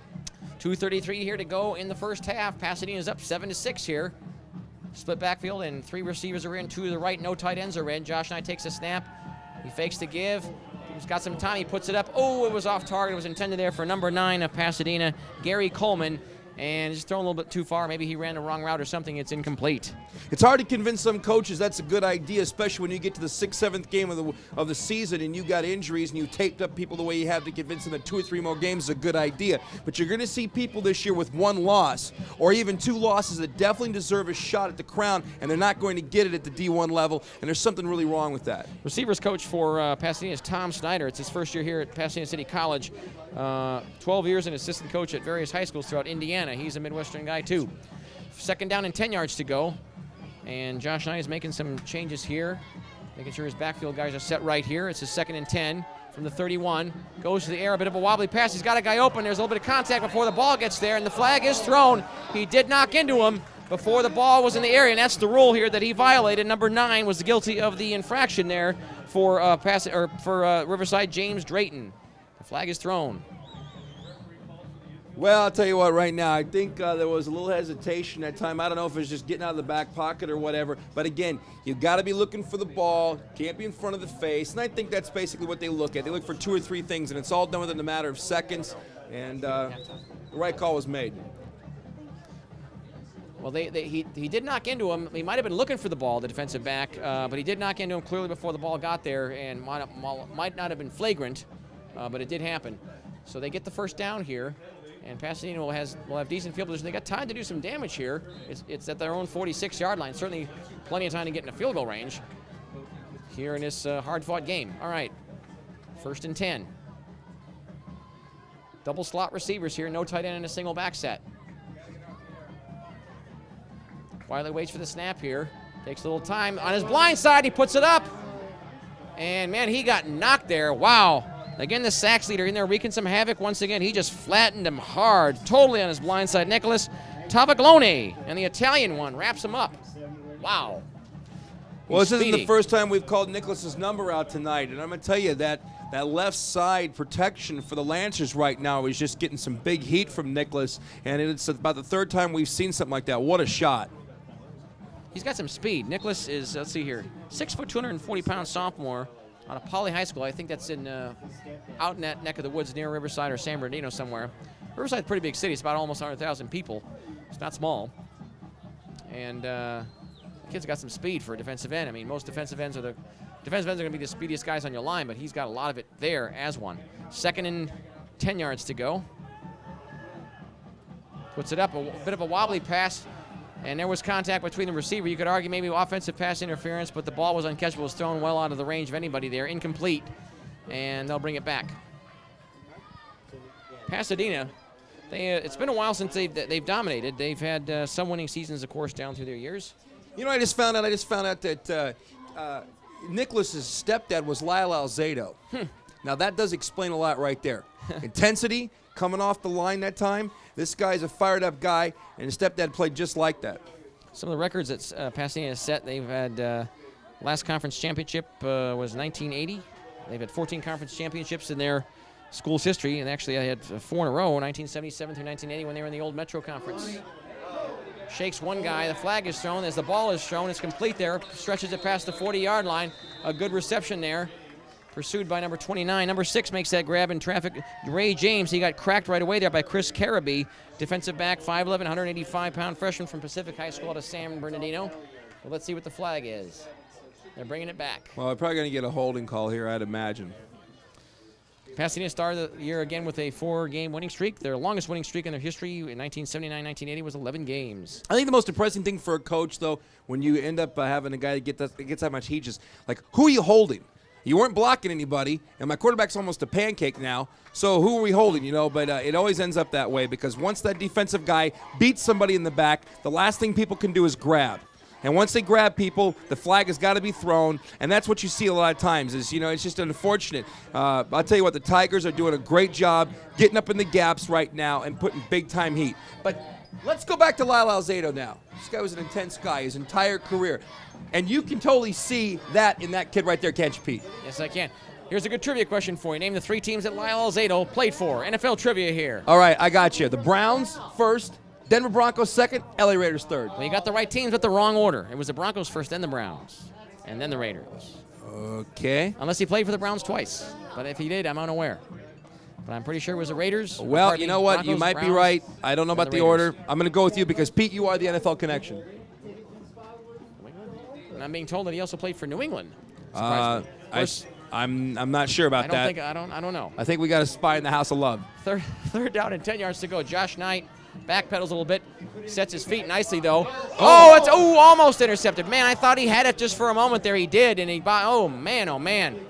He did not throw off his back foot. The one thing that Josh Knight did well on that play was he set himself up. He could have thrown off his back foot, and he took the time to set himself and throw it the right way, but it was still nearly intercepted. I think it was almost caught there by number 7. Louis Winder, I think, outside linebacker. Tall kid, 6'2", 220, kind of light for a linebacker, but certainly speedy. He was out. They faked the punt there. It snapped to the short man. He puts it up, and it's complete. He's got an open field in front of him. Look out. Oh, wow, they catch him around the ankles there, but all past the 40-yard line to about the 35. Man, oh man, it's caught there by number 21. A nice sneaky play there. Walter Jones, the fullback, built like a fullback from Garfield High School out of Seattle, Washington. They snapped it to the short man, and before you knew it, he was off to the races. In Riverside, I don't think no one hit him before it was too late. Wow. Okay, first reception of the year, and what a big reception on 4th down. You know, a lot of times announcers blurt out, hey, don't blink. But at Pasadena City College, we can truly say, do not blink, because if you do, then guess what? A 5'5" kid's going to catch 40-yard passer on a fake punt, and 11 guys are going to charge a kickoff. Sneaky bag of tricks. Halloween bag of tricks there by Tom Maher, 1st and 10. They got about 30 yards on that play. Look out, down the middle. Make some room for himself there. Number 22, Kenny Dorsey, a wise run there. He kind of curled his way behind line of scrimmage and saw the best path to take and took it. A couple of linebackers rifle into him, cut down.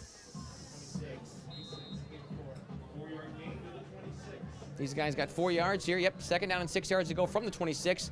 Pasadena has a little bit more than a minute to work with. They got at least 1 timeout remaining. Clock is ticking. Josh Knight puts it up. It's complete underneath. He knocks bodies with the defensive back right away and gets out of bounds. Nice play. Nice catch, nice run after the catch, and a good hard tackle there by number 29 there. Chris Carabee was caught there by number 22, Kenneth Dorsey. And I want to correct myself. Walter Jones is not 5'5", he's 5'6". Boom. Hey, thorough. Put all the peanut butter on the bread, Daddy. Pasadena, they are on the march here. They're inside the 20-yard line. It's 1st down and 10 yards to go at the 18. There's 1:07 remaining. They got some time here to do something.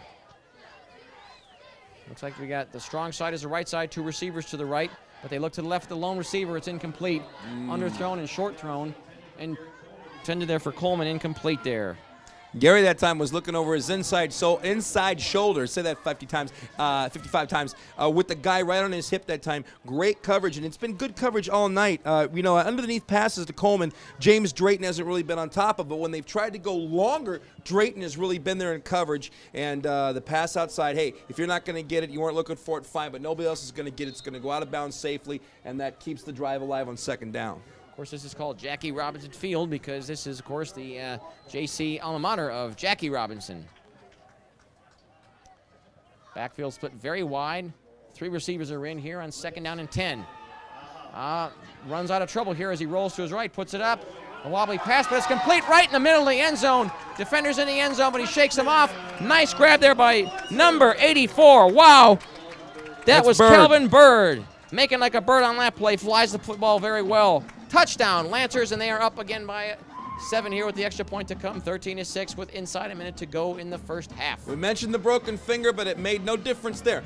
Big time rush, flushes him out in the pocket, and then just comes with composure, rainbow right over the middle, and Bird hauls it down. 9 fingers in all. Defensive backs look they were sleeping a little bit. The kick is good, and it's 14-6 here. He had 2 defensive backs on both sides of him. He made the nice catch. And again, I'll say this for Josh Knight. He just rolls out so well and throws well on the run. I mean, it's just like a natural thing to him. He's not a pocket passer. He can throw out the pocket. He does it well, but he likes to roll out, and he looks smooth on those rollouts consistently. Well, I mean, if you talk about offense, you talk about defense and what is consistent and what isn't. Hey, Pete, you know what? This Tiger defense is pretty good. I mean, they held Orange County to 2 points, Saddleback to 7, Golden West to 12. They gave up 20 to Fullerton. The only big really blowout for them, or the game that got away, was last week against Long Beach. Substitution in quarterbacks. New quarterback came out before the end of the half and just blew up that whole thing. Kim Taylor and also Paul Engels are the assistant coaches that coach the quarterbacks here. Kim Taylor's the main guy that's here more often than Paul Engels. Paul Engels is a walk-on coach. He owns his own business. But Kim Taylor is also, he played quarterback back in 75 and 76 for PCC. And he also coached with Scott Byers, a defensive coordinator at Valley College for the last 3 years previous to getting here this season, 97 through 99. He was a quarterback and receivers coach at Valley with the exact same time frame with Byers. Okay, now how scared of that front 5 now for the Tigers after that wackiness they saw before? Yeah, okay, they're not going to do it this time. You see a lot of schools do that and not kick it, but they kicked it that last time. You got to keep them honest. Now we have a flag. Maybe somebody stepped off sides or something. Maybe some taunting here or something. Did he cross the line? Is that what they're going to say? I guess that is the argument. Yeah, they're going to penalize him 5 yards. Look at the kicker. The kicker's right like, I'm moving it back 5. I don't need to wait for you guys. No. He's all business. Well, they waved it off, Pete. So there is no offsides there, I guess, you know.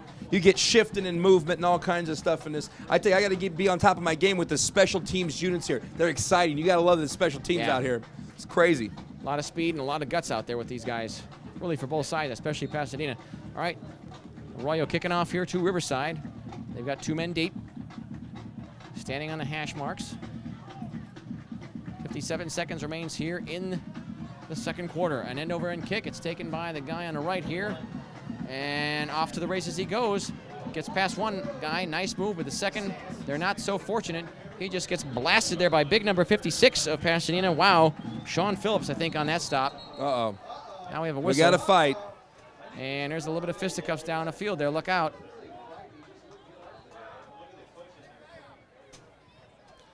And Maher's breaking it up. He does not want any fights here on his. That's the man himself. The headset. He's mad at his guys. He knows. He teaches them. He teaches them better than that. He wants a classy team. No, I tell you what. There was a melee going on that time. There was a Tiger involved. Big number 32, Don Riles, and one of the PCC players. But Tommy came in acting like Buck Showalter or somebody and saying, "I'm going to get you out before you get tossed." I know his nature. He tells me, he says, "Hey, you know what? He says we're here to play football. We're not here to fight." He's a good man. He used to coach at Laverne well before he got to Mount San Antonio, and he was also at Citrus in the late 80s, and then incomplete pass there. It was intended underneath there for number 82 of Riverside. Number 82 is Darren Wagoner. He coached as an assistant one of his first coaching jobs at the collegiate level at good old SCIAC School, the University of Laverne, under legendary coach Roland Ortmeyer, who's still around but has since retired from coaching. He said that was quite a wild experience. It was like coaching a throwback team, the way he used to line up in the practice like the olden days in the 40s, Ort being a throwback man himself. But he was there. He was at Citrus, then at Mount Sac, of course, before coming here once he was a coach. Up in the air here, nice grab there on the outside. Fighting for yardage, stays in bounds though, and probably should have gotten out of bounds. But he wanted the yardage there. That was caught there by number 41 for Riverside. And they blow the whistles here. I think they're calling timeout. Aaron Carmen. And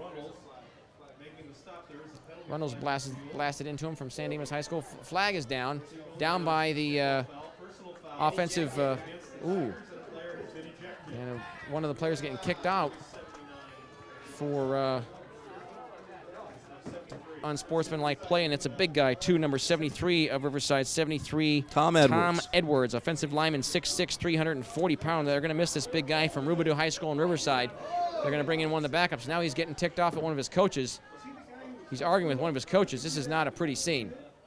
Well, right now, Big Tom over there is on the sidelines, and he's carrying on. He's mad about something, and he's been ejected from this football game. And I don't know if it stems from anything that happened a couple plays ago or if it's something that's just been building up to now. But I'll tell you what, the thing about football that's so amazing is it's an emotional game. If you do not keep your head, I don't care what happens to you. I've had players before where I've seen the other kid give him a shot in the middle of a pile, and I'm praying that he doesn't respond like that, because I can't tell you how many times, and it's been said before, the referee sees the retaliation. He doesn't see the every original. Single time. Now, I don't know what happened out there. I didn't catch it, so that's not unfair to comment one way or the other. But I'll tell you what, this is an emotional game, and this is going to be an emotional game in the second half too, because both of these teams, the Tigers and Lancers, know that at 4-2, and in the second half, because really there's two halves right now. There's not 3 or 4 halves. There's 1-1-1 and 0-1, 0-1, and 0-1. So you've got that whole division split in half. And look at it right now, Pete.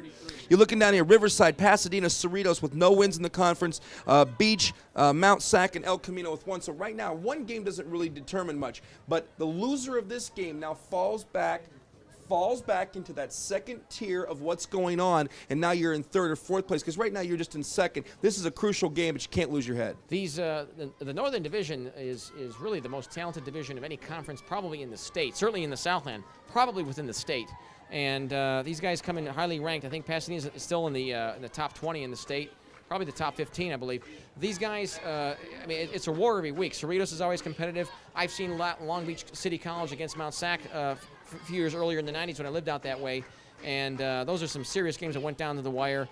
I mean, this is a very talented division of football. I'll tell you, the Western States Conference, I see a lot of those schools play. I saw Glendale College play earlier today. They beat Santa Barbara City College by a score of 23-13. Some of those schools are good in that conference, but probably would take some of the best to compete here on a week-in, week-out basis all season long against the best of the rest here in the Mission Conference's Northern Division. 1st and 10. And down the middle, Guzman, and he gets knocked there by a couple guys, including 98 and Vardan Mkhitaryan, defensive lineman. The Armenian one, 6'3", 275-pound sophomore from Burbank High School. Muscles him down, maybe a yard if that. 4 receivers are in here on 2nd and 10. They put it up, incomplete on a short screen, out in the flat, I should say, and it was just didn't have a handle on it, incomplete. It'll be 3rd down. Okay, all this emotion right now that we've seen on these two teams has really thrown off what the Tigers were trying to accomplish and Coach Churchill at the end of the half, because another pass or two, they're at midfield, and then you might be thinking maybe a long field goal or whatever, but right now they've buried themselves in a situation where now they're just trying to get out of the half without anybody else getting into it. McCarty involved in that stop. He was a bounce back from Northern Arizona University from a couple seasons ago. Going skyward, he's got it. Oh, no, overthrown. Intended there for number 3, Bart Red, and he just put too much juice on that one, Scott Shepard. It's incomplete. Well, you know what? Shepard is definitely going to miss, Big Tom Edwards in that line in the second half. Whenever you take a 6'6" guy, 340 away from you, you're a quarterback, you're doing a little whimpering because he's your big bodyguard. But Shepard that time let it fly. He's definitely got an arm to let it do. We'll probably see a little bit of that in the second half because the Lancers are doing a great job on this Tiger run. He's got a good arm on him, Shepard. He's got 805 yards on the season coming into this game. And he's had a pretty good season. He's done a good job for him. They are dominantly a run school, but when he puts it up, he's got the arm strength to do it. And he likes to do it. So they're in punt formation here on 4th and 12. You got 4 seconds remaining. They get the snap cleanly. Look out, they go for the block, and why not this late in the half. High punt, comes down. He's going to have a chance to return it. Scampers to his left. Dipsy doodles to his right, and he gets flattened right at the 50-yard line. That will be the end of the first half on that return there by Dave Crockett. And he gets flattened there by number 39 for Riverside, and that was the ball, the tackler there, Apollo Montenegro. And Apollo, the Mission Apollo, makes the last play of the first half on defense. We're going to take a halftime break here. Again, Pasadena City College up, but a precarious lead here, 14-6 in a real hard football game in which both sides haven't really done exactly what they've wanted to. Penalties haven't been a big deal here so far, but it's been a hard-fought game on both sides. Could go anyone's way. We'll take a halftime break here, though, but folks here, but don't go away. We'll be back here on PCAC's 56, the second half of Homecoming 2000 here at Pasadena City College. Stay tuned.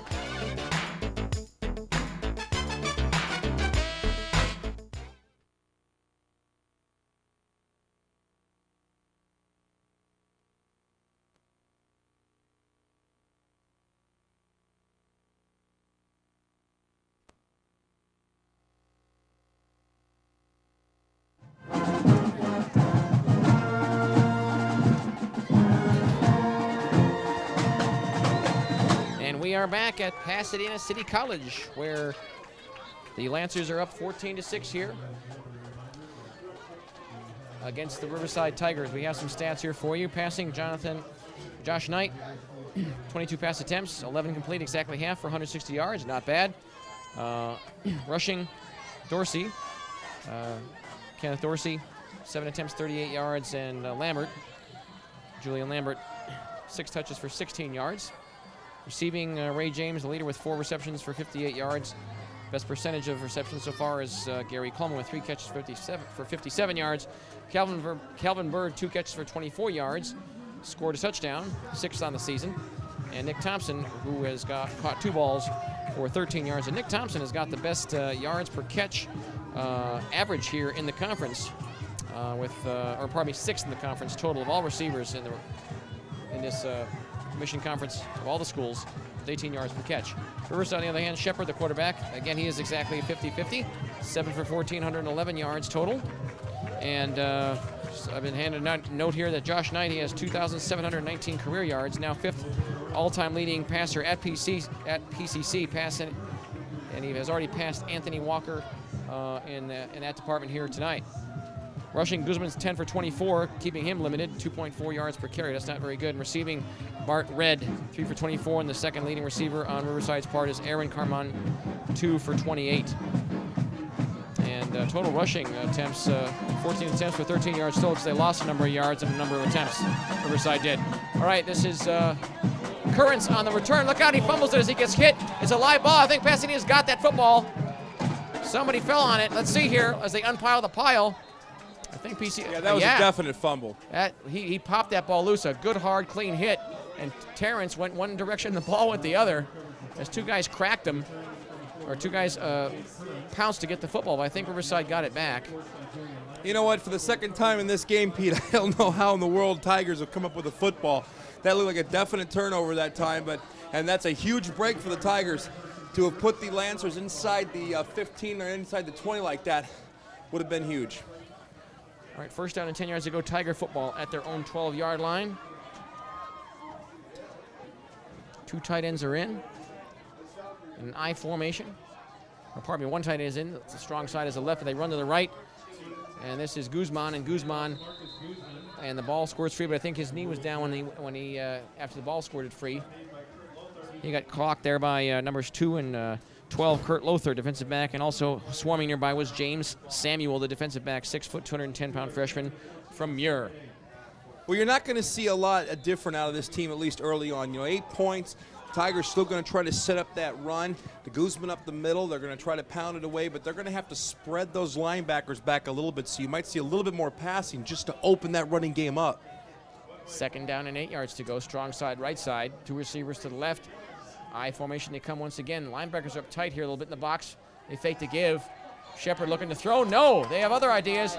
And he hit him hard and clean, and he just gets blasted there by a couple guys. 34 and 55. 34 for Pasadena. Otto Evans, and 55 also converges there, and that is Corey Jordan. Corey and Otto coming over the middle, creating the big heat right now on the Tigers. And I'm going to tell you, that kind of pressure is not what any quarterback wants to see, and that will be a factor. The ejection of the big guy will be a factor as this game goes on. Of course, that was kitchen sink that time, but that's a lot of weight to be losing. Corey Jordan is from the Plantation, Florida, Plantation High School in Fort Lauderdale, Florida. 3rd down and 15, they lost 5 yards here. Single back set, they come in 3 receivers. Fake to give, and they pitch it into the end zone. A little bit dangerous here. He's got some room here on the left side. But the first wave of tacklers, he just gets cuffed there. A couple guys slide into him and cut him down. Well, you can now officially say that all the crazy stuff didn't come from Pasadena's side. That's a reverse on the goal line practically. That is one of the most dangerous plays to run. And if he doesn't run hard that time, that could have ended up in a 2 for Pasadena. He did get to the other side, but nice staying home with the defense and not giving up the outside lane. Casey Colburn. I was talking to Coach Maher yesterday. He helped me out with the Blair game last night. He says 1/3 of his coaching day is spent on the telephone with coaches throughout the nation, sending off tapes, arranging shipments of tapes, and just, talking up his players to 4-year schools. He says I should get a medal for what I do, and I think he should. Good return here, short kick. Nice return there by number 1, Davy Crockett, with the coonskin cap. And he gets inside the 35-yard line to almost the 30. Good return. It was a relatively short punt, of course, kicking it deep from their own end zone. And the short field has been a bit of a factor, although Pasadena is really only up by 1 8-point touchdown here. The field position has been really, for the most part, theirs here in this game, and this is no exception here. But there's only so many times that a defense can hold out a potent offense when you have this kind of field position, and the 31, 32-yard line is definitely where anybody would like to start. 1st down and 10 yards to go. Sterling field position at the 31 of Riverside for Pasadena. Strong side is the left. I formation they shift into here. Josh Knight gives to his tailback man. Some room here. Nice run here. That was Julian Lambert. This guy's averaging 7.1 yards a carry. Well, maybe fall short of that here, but man, he makes a nice run of it there. He's out to about the 25-yard line. He stretches it nicely. Even though the run up to the gut with Lambert is not the mainstay of the Lancer offense, what that does is it makes the middle linebacker respect the fact that something's coming up over the gap. It also makes other people in that defense watch, pinch down the middle of that defense, and that starts opening up those slants and those outside pass routes to run the lanes for the Lancers. 2nd and 5 from the 26. Again, a little bit of shifting. They go into wing left here. Strong right. Fake to get the single back set that remains. Josh is looking to put it up. He does. The second choice here is complete here to one of his fullbacks. And he gets some good yardage after the factor, after the grab. Stretches to about the 10-yard line there. He got hit. All right. Number 20 there on the catch, Devon Wallace. And Wallace is a fullback. He's listed as 280 pounds. Looks a little bit lighter than that, though. He's kind of short. He's 5'8", from Culver City High School. Jeff Davis was the first read that time. When he stepped up there, he didn't like what he saw. He came back in with the composure, a good enough protection in the pocket that time, stood up and tossed it right over the middle for the gain. Larry Rice, the linebacker for Riverside, thumped him there. They're at the 11-yard line. It's 1st and 10.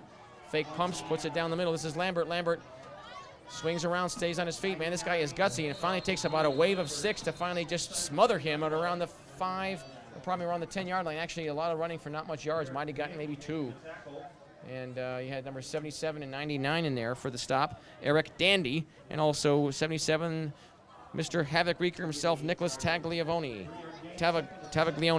I wonder how many times Josh had to practice that big pump and then the handoff with the behind the back. I mean, all this is what it ends up being, but it's not. It's just dropping the shoulder and looking the other way. I bet they fumbled that a couple times in practice. He does a lot of things well. He's a leading quarterback in this conference, doing well this season. 2nd and 7. Actually, they did get 3 yards on that play. I thought it was less than that. Timeout called. Timeout called by the Riverside Tigers. Some of the other assistant coaches here at the Pasadena City College football with the football squad. Matt Mood is the outside linebackers coach. He played under Coach Gossard in 92-93. Also was a graduate assistant coach at Prairie View, Texas before he got here to Mount Sac, kind of a young guy. Inside linebackers coach for them is Bob Owens. His 9th year here at PCC. He is also an alumni, played here.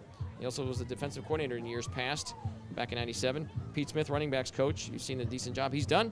1997 to 99, he was a head coach at Glendale High School, just down the road here, the Glendale Nitros. And he is also an assistant coach in Pennsylvania. Tom Snyder, we mentioned him, wide receivers coach, and Kim Taylor, we also mentioned him for the quarterbacks coach. That rounds out all the assistants here at Pasadena City College on the football program. Okay, now, look at the board, 2nd down and 7. And I'm going to tell you, those runs earlier could establish at least the hint that there's going to be a run now. And running ain't a bad thing because you got those guys in the maroon and yellow, and they're pushing back the front 4 for the Tigers right now. And but you're in a tight situation. And when you get into the short field, you got to watch what you do. Do you decide to go up the gap? Do you decide to go around the middle? Passing directly over the middle might be a problem if those linebackers can stay home. But the run does set up a possibility of that. Wide split backfield here. And a wing back to the right side. Looks like that. Yeah, there's there's 2 tight ends, a wing back, and 2 setbacks. No receivers there, and yet they're throwing. He rolls to his right, puts it up deep in the corner of the end zone. Did he get it? No. He had he had a hand on it. There were 2 guys on him, and of course he's got the height advantage, but just couldn't quite catch it. It was intended there for Ray James, the big receiver. He's listed as a tight end. 6'4", 215 pounds, from Ellender High School in Houma, Louisiana. How about that? And he's got some speed, too, but just couldn't get a handle on that one. A little bit too far back in the end zone. 2 guys are swarming on him and just off target. Chris Carabee did a great time that time, too, shielding. He went deep with the ball, deep with where the corner's going to be, staying on the hip, going to the depth of where the pass is probably going to go, certainly with the receiver that time, and didn't give him enough room to keep his feet in. Again, left tackle Matt Williams, left guard Ariel Bellifiore, center is Jesus Yanez, right guard Ryan McKinnon, and right tackle Steve Wiggins. And they've had some injury problems here and there on the offensive line this year. A couple of those reserves are in. They get sacked, but he minimizes the loss in the sack. He gets up a little bit nicely. 99 and 69. Eric Dandy, defensive lineman on the sack. Also swarming nearby there was 69. Jared Rourke, defensive lineman, put the crunch on him as well. Sophomore from Rubidoux High School in Riverside. Coach Churchill said Dandy's going to be a big player for them and has been. And look at this Ryan McCann. 3rd string right guard. His brother played here, went to USC. Had another brother played here, went to Division I, and he's making his first start this season at that spot. Snap is down, the kick is up, and it looks good to me as they connect. Yes, they do, and it's good. Pasadena aids their cause by 3 more points here with 10 minutes and 57 seconds remaining here in the 3rd quarter. They are up now nicely, 17-6. So a good, hard-fought drive. They had a couple of miscue plays there, but they got the yards they needed. Of course, when you work with such a short field, that's nothing but an advantage. And Pasadena's got an interesting offense. It is more pass than run, but we've seen them run the ball well. They haven't got a lot of yards this year through the ground. Coach, they have see here, rushing offense. They're 5th in the conference, not bad at an average of only 135 yards per game. But when their guys touch the football, they're averaging about a good 6-7 yards a clip. That's not bad. They don't run a lot, but when they do it, they get the yardage. It's just enough again, Pete, to open that passing game up. Because if a defense knows all you're going to do is pass, and there are some schools like that, it's a little bit easier to get on that unless it's just something you can't stop to begin with. But now we look. It's 2 scores. See, you didn't get the 7, but you got the 3. It's a scoring clump. And what it looks like now is you can't just get a 6 and a 2 now. The Tigers are going to have to score twice. And as little effect as their offense has had, other than the one big play to Commerce at the end of the first half, or toward the end of the first half, that puts them in a bad spot. They're going to have to come up with a big drive right here to see whether or not the Lancers can establish the control right now, get the ball back, and then work the clock a little bit. First year of PCC football was way back in 1925. They've played football since then. 76 year here, 76 season. Oh, he breaks free in the middle, and he cuts to the outside. Look out, still on his feet. He's slow, and then he finally loses his balance around the 37-yard line. Nice return of about 25 yards. A good return there by number 36 for Riverside. Makes a nice run of it, Marcus Collins, and he got knocked to the ground there by, it looked like number 28. Well, actually, I think Jose Arroyo was involved in that stop. He's the kicker. And amongst others, he wasn't the only guy, but a good return there. Decent field position for Riverside. I think a special teams coach is going to talk to that kickoff coverage crew for the Lancers. There was a gaping hole up the middle with the blocking scheme of the Tigers. And if he doesn't turn it out as wide, he probably gets a little bit more, almost out to the 40. Ends up at the 36. Great return for the Tigers. Strong side is the right. 3 receivers to the left. They look to the left. That's the long side of the field. Nice spiral pass. Look out. Puts it up. Shepard. It's caught. Yes. Wow, he made a catch. There were 2 guys down there. The closer receiver made the grab. Short guy, too, but it was right on the money there. Wow. Number 41 for Riverside. Hard to see those numbers with those orange on white, though, but that was grabbed there by Aaron Carmen with a K. He's actually listed as a halfback, but he's caught a pass earlier today. 195-pound sophomore from Poly High School. Wow, they move it from the 37, let's see, 13, 23, 33-yard gain. Wow. All over him that time. Great concentration by Carmen to bring the ball in. First and 10 from the 30. Excellent field position here. They want to do something with it. Put it up, and he's caught. No one's near him. Takes one thumping, and he stays on his feet. A nice tight end catch here. Wow. He gets out about 10 yards there. Enough for the first down. Makes a good reception. Peter, that time he got whacked. Great pass to tight end. Ball came loose, and then he grabbed it in midair, held on to it for the first down. In a running style offense, you got to wonder when the tight end or that guy just off slot at the end was going to get a shot at the ball, and that was it right there. From North High School, Bob Braniger. I think North is in Riverside as well. First and 10. Strong side to the left, and they run it to the weak side, though. This is the right side run by Guzman. Guzman trying to turn the corner. Can't quite do it there. He gets cuffed from behind there. Gets knocked there by number 3, Wayne Hill. The thing about Riverside College, they have a decent-sized district, but they draw from a lot of high schools that are not that big. They drive from a lot of high schools that are the lower division schools, so that can be tough on some of the talent that's funneling their way, the schools that are in their district. But again, with all the other districts that they can draw from now with the rule change, that's changed. But in the more urban areas like this, a little bit closer to LA, it's probably easier for Pasadena or West LA to get some other students from further around when it's a more urban, more popular area to live than maybe Riverside. Second down and 6 yards ago. They got 4 yards on that. Single back set is Guzman. He stays in. No, he goes out a little bit for a pass, but it's thrown in the opposite direction to him. Nearly intercepted there in the corner of the end zone. The receiver really wasn't anywhere near it. There were 3 defensive backs nearby. Wow. And could have been worse. Number 2, Kurt Lothar, almost had a handle on that one. Incomplete. Lothar from Southridge High School in Miami, Florida. Going back to the point you made about where your talent pool is too, Pete, remember this. If you can get a little speed mixed in with some of those hard workers, you're in good shape. But you always fit your style of offense to dictate the people that you have. If you can recruit for a position, fine. If you don't have it, you adjust. Right now, what this Riverside team is doing is they're playing offense within the means of what they have, and a big play now and then doesn't hurt. Money play here. 3rd and 6 yards to go for the first down from the 8-yard line. Strong side, right side. They run to the right side. Guzman follows the tackle well and into the end zone, almost untouched. Touchdown. Riverside creeps closer here. It is now 17-12 with 9:19 remaining here in the third quarter. I was just about to say before this drive began, I should have mentioned it earlier there, Estel. This is a game in which the offensive line battle has really kind of been even. So when I saw the score go to 17-6, I didn't really, still very early. This is still an even football game. It doesn't surprise me. The battle line of scrimmage has really been even. It's been a hard-fought football game. That's why we got a pretty even score here tonight. It's been a well-played game by both sides. There's been some mistakes on both sides, but really, it's been a hard-fought game, and whoever's going to win that battle is going to win the game as it usually goes.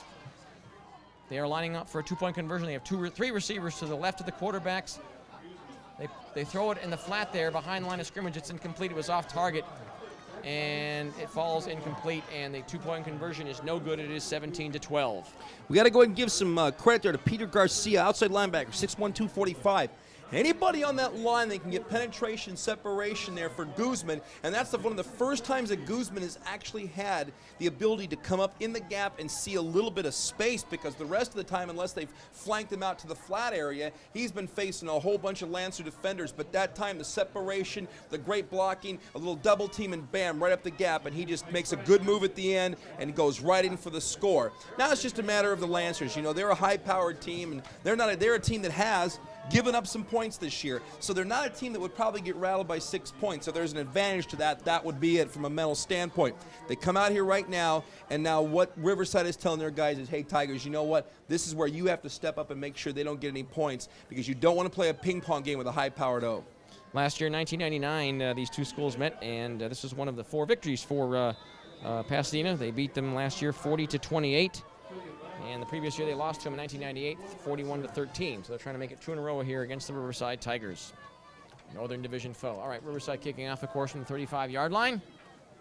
And wait for it to come down. Takes it around the 6-yard line here.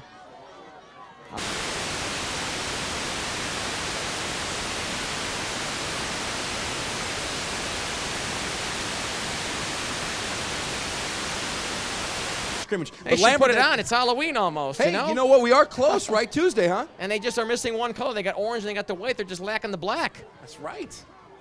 Almost a Halloween colored team. All right, second down, 16 yards to go from the 26 for Pasadena. Single back set they come, double slot receivers, no tight ends are in. Josh Knight drops straight back, stays in the pockets, got some time, puts it up. Oh, it's intercepted by a linebacker. He's got a free rein here.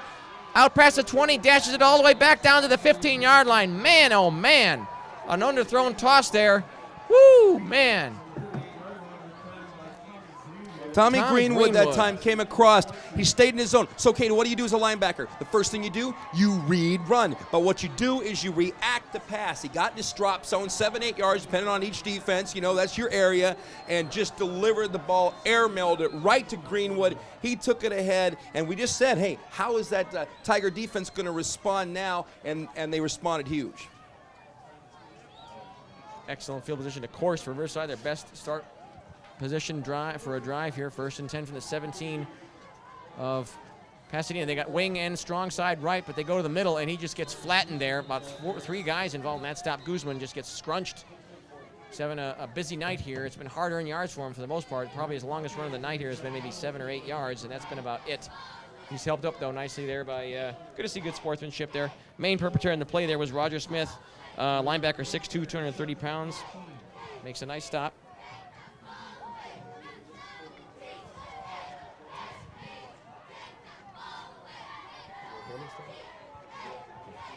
And here we have a, screen pass, long screen is incomplete. A little bit high. He saw the player swarming nearby. Probably just took his eye off of it just for a second here.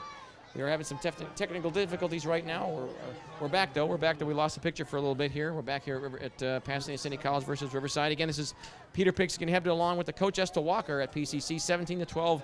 Pasadena here trying to hang on for dear life. Midway here in the 3rd quarter as Riverside threatens after their interception return down deep.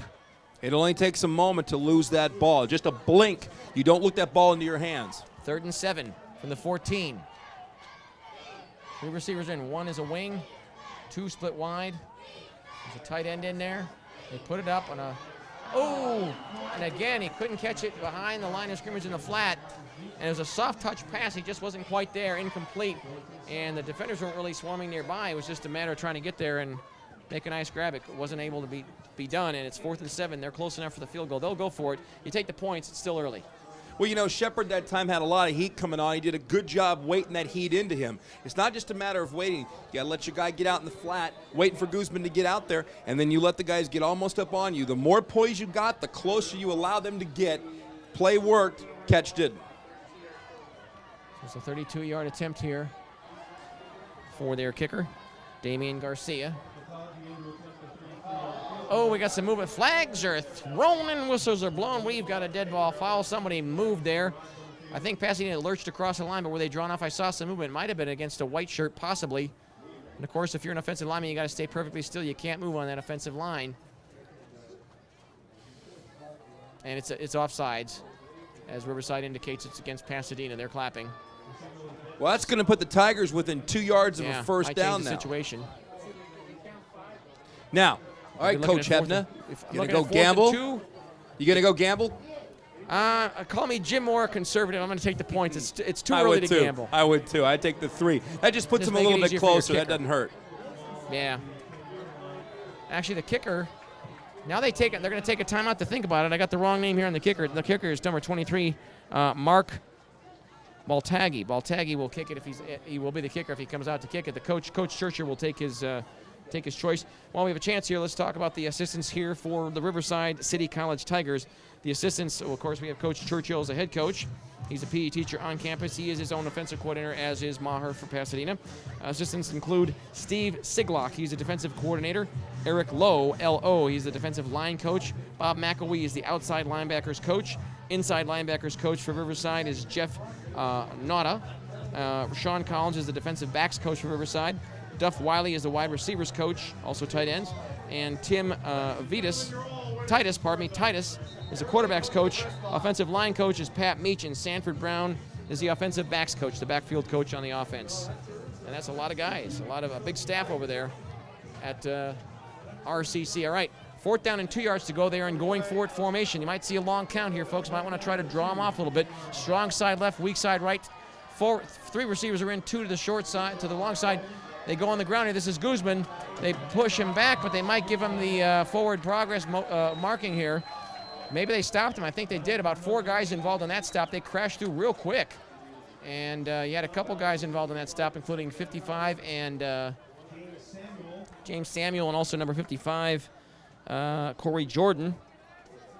And Emmanuel Valcourt also helped out as well. He's regularly an offensive lineman, also plays a little bit on defense here. He was out on that play. Well, you know what? Sometimes you make gambles in life. Or excuse me, I'm number 12, James Samuel. Anybody. In fact, I was talking about this, Pete, that, you sometimes you go for it. What you were saying earlier was probably the best idea. Go ahead and take the 3, because you know what? Even if they had got it, it was a risky play. But, of course, if they make it, then you look like a genius. Yeah, I would have taken the points, but we're not coaches. Well, you're a coach. I'm a coach. But I'm not. But you're not a head coach. Not yet.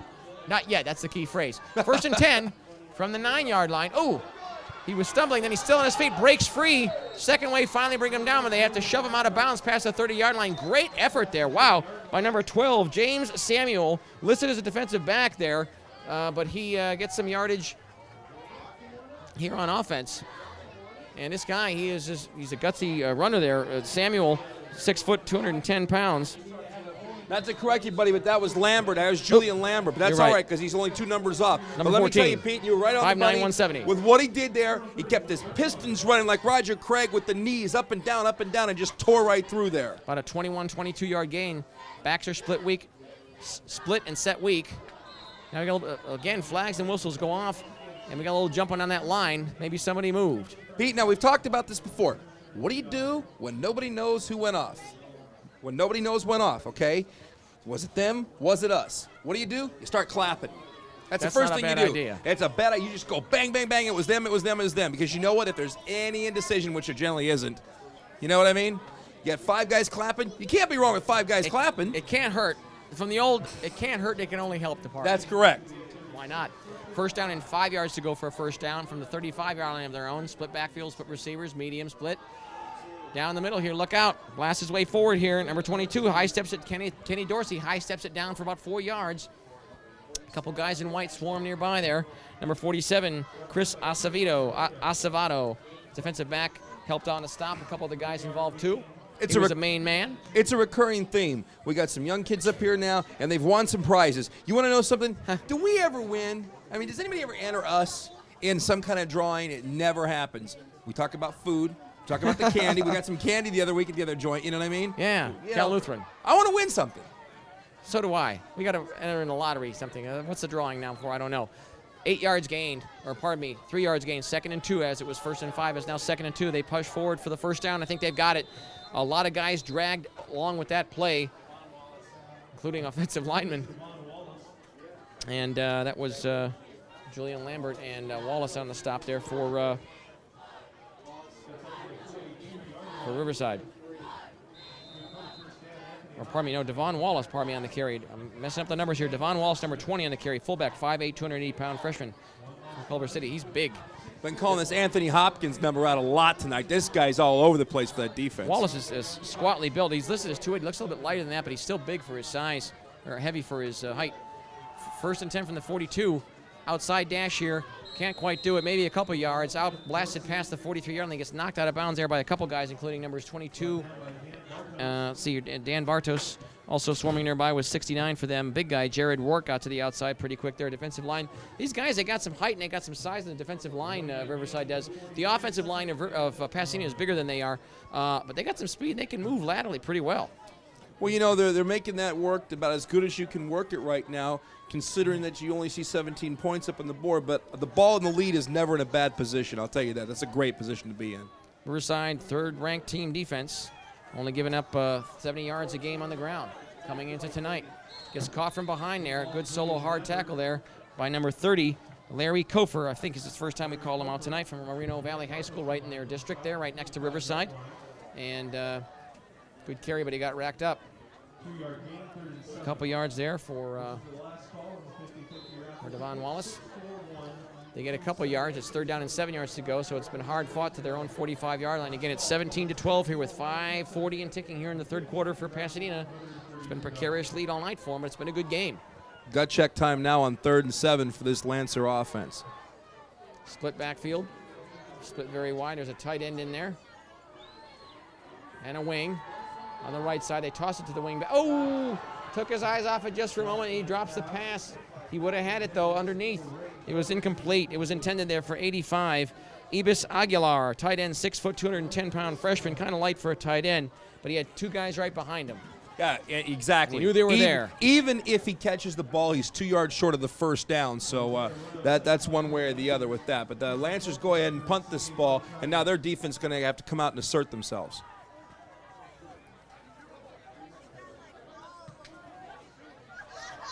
Punts it away from the return man, takes a bounce. He's got some time to get up to it. He does, and he just immediately, his momentum just kind of carried him out of bounds. Didn't really have a chance because he went for it, and his angular momentum took him out of bounds. Was Chris McCorkle, the attempted return man.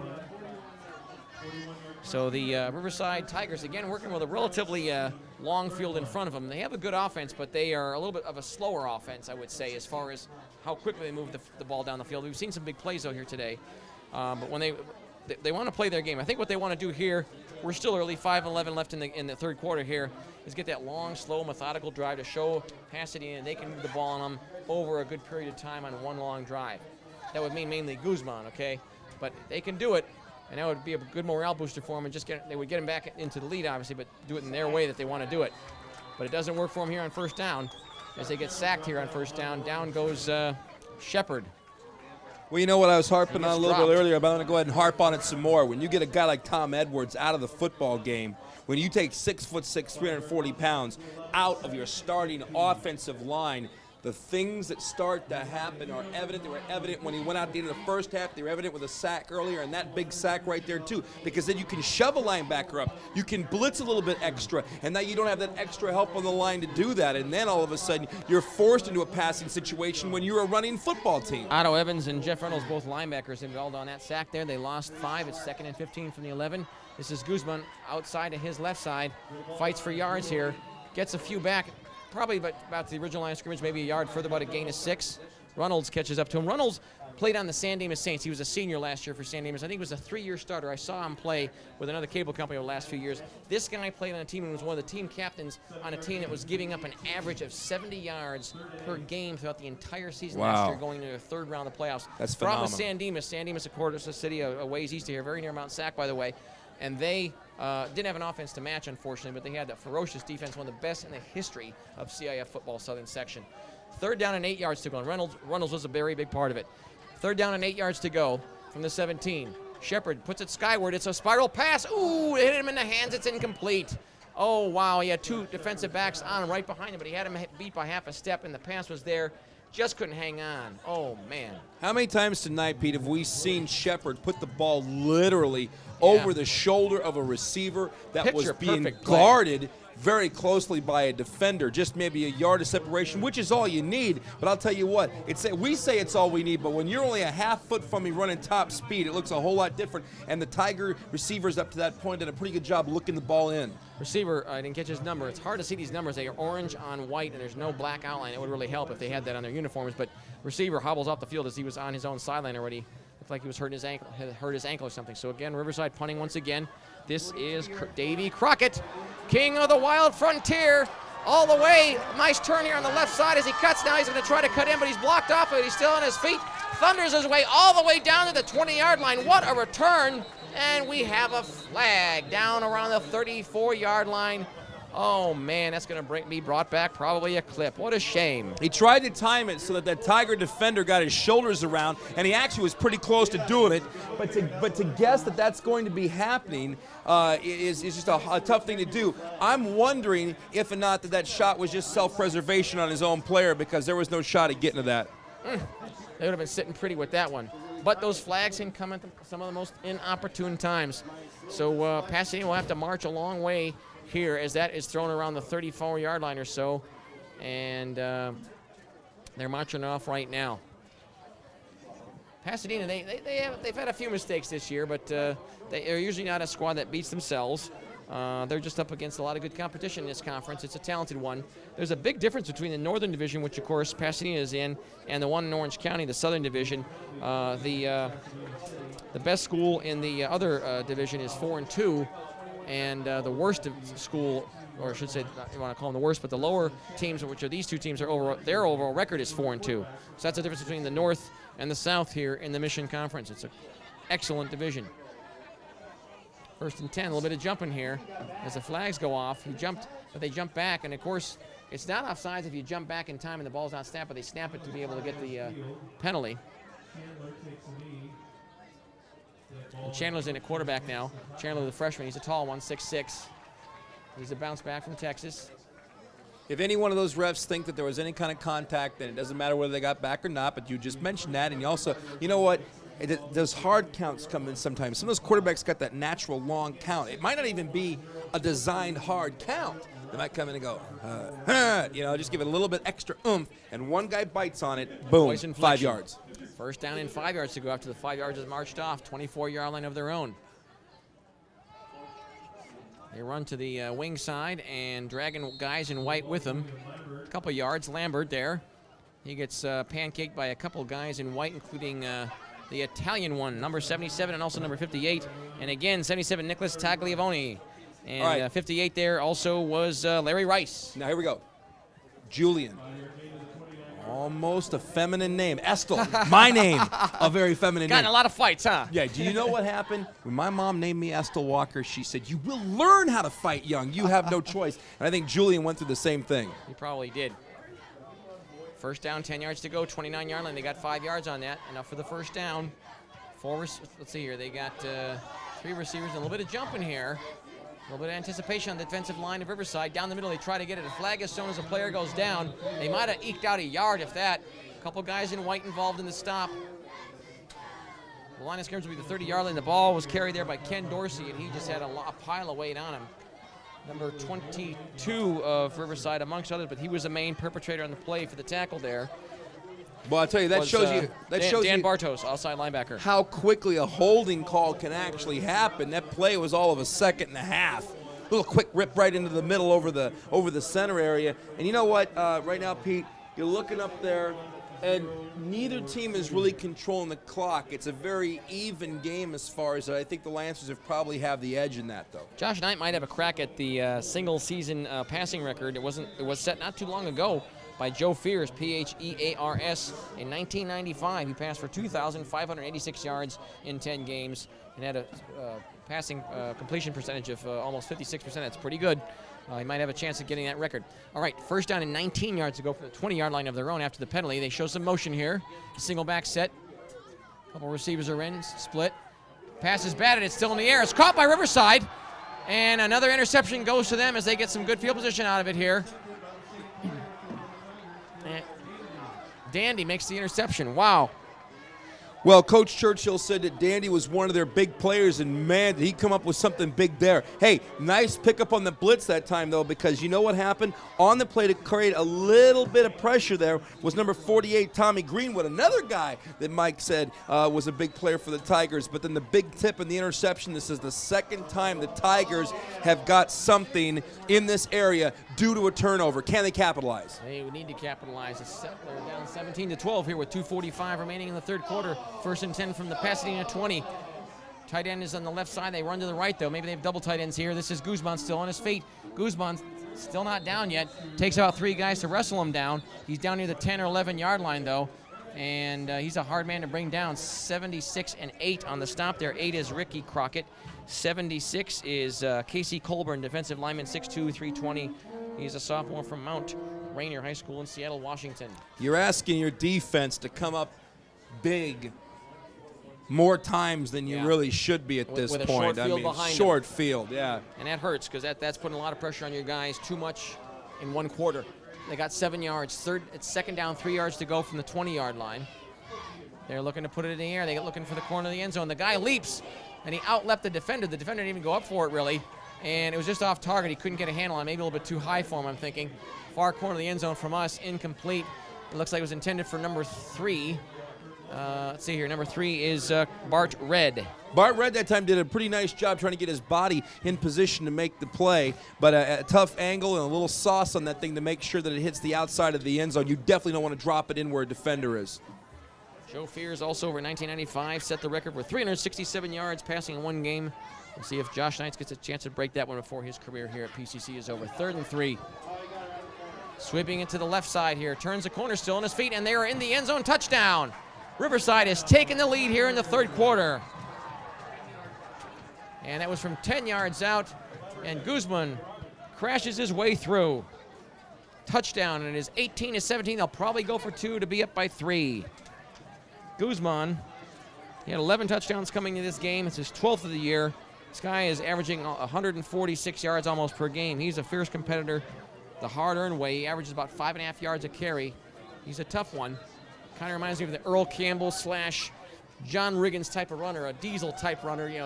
You know what's coming. Just try to stop me. Here we go. We got it, but hey, why don't you spring a little Mark Van Heegen in there too? How about that, huh?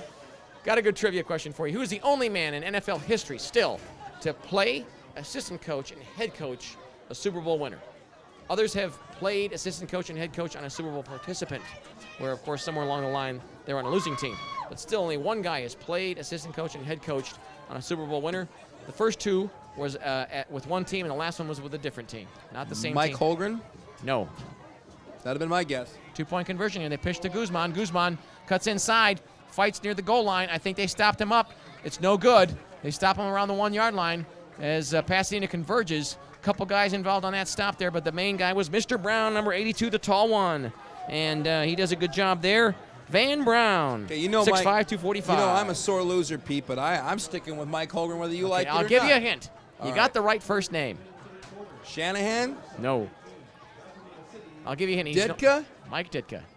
No assistant kidding. coach, he played for the Cowboys, Super Bowl VI when they beat the Dolphins, 24-3. That's what I wasn't getting. Played, then assistant coached, and then head coach. Okay, fine. Assistant coach on I can accept that.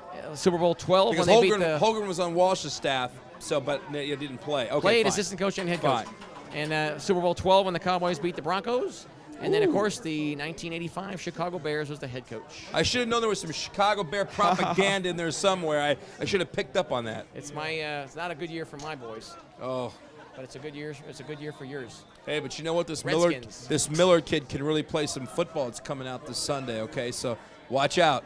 And watch out for those mighty Skins on Monday night. They'll be challenged by the Tennessee Titans. Used to be, of course, the old Houston Oilers. Okay, Riverside kicking off, of course. Up here for the first time tonight, 18-17. Short kick, taken on the 22-yard line. The bruiser back gets it, and he gets slammed to the ground and harder on the 35, 36-yard line. Return there by number 20, Devon Wallace. And he got a crushing blow there by a couple guys, including 14 and 38, it looked like. Or actually... You know what I like about Devon Wallace? I know I'm interrupting your thought. This guy picks a spot and just goes. Yeah. He's got that low center of gravity. And you know that you're going to run to a thigh or his side or something. You're going to pay the price even if you are wearing a helmet right. Hey, when you knock into him. I ain't got any moves, but I can get out of the driveway. I'm ready to, pull off the diesel whistle when he goes by. Overthrown. It was intended there for number 8, Ricky Crockett. Defensive back listed as, but has also played some receiver. He's out of Muir High School, the Muir Mustangs. Speaking about the Muir Mustangs, they had a thrilling victory yesterday at home against Pacific League rival Crescenta Valley, winning by the score of 31-28. And they stopped them late in the game, or at the end of the game. Crescenta Valley was driving, and they stopped them at the 10-yard line as they chased the quarterback out of bounds to end the football game and came away on the skin of their teeth with a victory and remain undefeated in Pacific League play with a 3-0 record, and will go up against Arcadia next week. Will likely decide the league championship. Oh, is it incomplete or intercepted? It was overthrown. The defensive back get it or no? I guess they're going to rule it a trap, not an interception. Tall kid slid in there to get it. Great attempt there, but just a little bit off the mark. It was ruled as a trap, and it's not an interception. Riverside's Jose Corrales. You know what? You got better eyes with glasses than I do. Hey, I got 3.5 eyes, but only 1.5 work. I'm going to tell you right now, Jose Corrales that time almost came up with the big pick, and it looked like initially that he had. Big break for the Lancers on that one. Indecision. Am I throwing it middle or am I throwing it long? You got a read, you got a hot read, you got a third guy. Give it to one of them and go, big man, because you can't be this indecisive passing. Is not going to help your team. Josh Knight, the sophomore from Baldwin Park High School, the Baldwin Park Braves. Goes to the air, he's got a guy, and it's, oh wow, he caught it! Almost a one-handed grab, and a defensive back was still on his feet, and he gets inside the 10. How did he grab that one? I do not know. The defensive back was right on him like a cheap suit, and I mean was on him like glue. Oh my gosh, wow. Can you ask for a more picture-perfect play than that one? What a grab by number 9, Gary Coleman. What you talking about, Willis? They're inside the 10. What you talking about is right. And you know what Big Josh said? He said, I heard the Walker mouthing up in the booth. So this is my decisive pass. Big man, hey, right down. And great concentration by Coleman. Not only did he come up with the pass, but look what he did afterwards, grinding for the big one. It's a huge play. Man, he had a guy, I mean, he didn't even have half a step on him. Wow. And talk about a picture-perfect pass by Josh Knight. This guy can place it like Joe Namath. Man, he's got some accurate passes. Ball was bobbled, and they slam him to the ground hard. He gets creamed. No gain, probably a loss of a couple there by Ken Dorsey, but that's okay because they're down near close and threatening here. Blocking broke down a little bit on that one. Let me tell you, Pigskin, about how big that play was. Not just in terms of yards and field position, but because of the fact that over the last 2 or 3 drives, what's been happening? Punt, interception, interception, and you can see that Tiger defense, the pumpkin heads, crawling in with those big teeth and clawing down. And that was a huge play that's brought everybody back on their feet now, pushed them back a little bit off their heels. Yanez still in as a center. He's had some injuries lately. They're hoping he lasts the whole night. Snapping that football for him tonight. Oh! Hit him right in the numbers. Oh, wow. Incomplete. A little bit of had to get out of the way of defensive back there, and he was kind of falling down as a ball hit him just right in the numbers and bounced off real quick. Sometimes that can be the hardest place or the worst place it can be, and just bounced off real quick. Incomplete. No good. To the defense, the big man's body was kind of heading out a little bit to the side. I think it was a little bit off balance. When he looked up, he did not stop that ball from hitting the chest protector. And we talked about before, once it hits that thing, it's like a ricochet, and you can almost forget it. Probably maybe by the time he saw it was just too late because it bounced off so quick. So it's incomplete, and it is 3rd and 12, or pardon me, 3rd and goal from the 12. Third and goal from the 12. They're in the shotgun formation here. Strong side is the right side, also the wing is to that side. They stay in the block. He rolls slightly to the right, puts it up. It's caught. No. It was on target, but incomplete. Defensive back again was right on him and knocks into him as the ball gets there. No good. It'll be 4th down to bring on the field goal unit here to take the lead because they're only down by 1. You need the points when you come down this far. It was intended there for number 44 of Pasadena. And 44, he's trying out the field right now, Marcus Wright.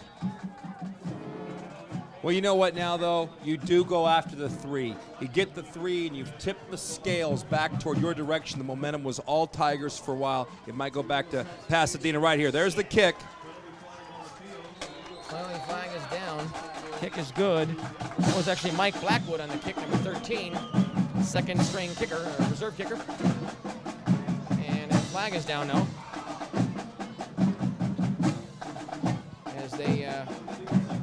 legal substitution is a call against the Riverside City Tigers, so I wonder if it's an after the fact. No, it's declined, and the kick is good. I guess it was an after the fact penalty. Well, actually, the yards there, Pete, wouldn't have been enough for a 1st down anyway. Yeah, you're right. And I think Tom just said, you know what, I got the lead back. I'm not taking that back off the board right now. Why off the board? Why re-kick it when you've already got the points? You probably would have gone for the kick anyway. All right, so it is now 20-18. We've got quite a football game here for you in 2 evenly matched schools, and I'll say it again. We've seen a lot of even plays on that offensive line.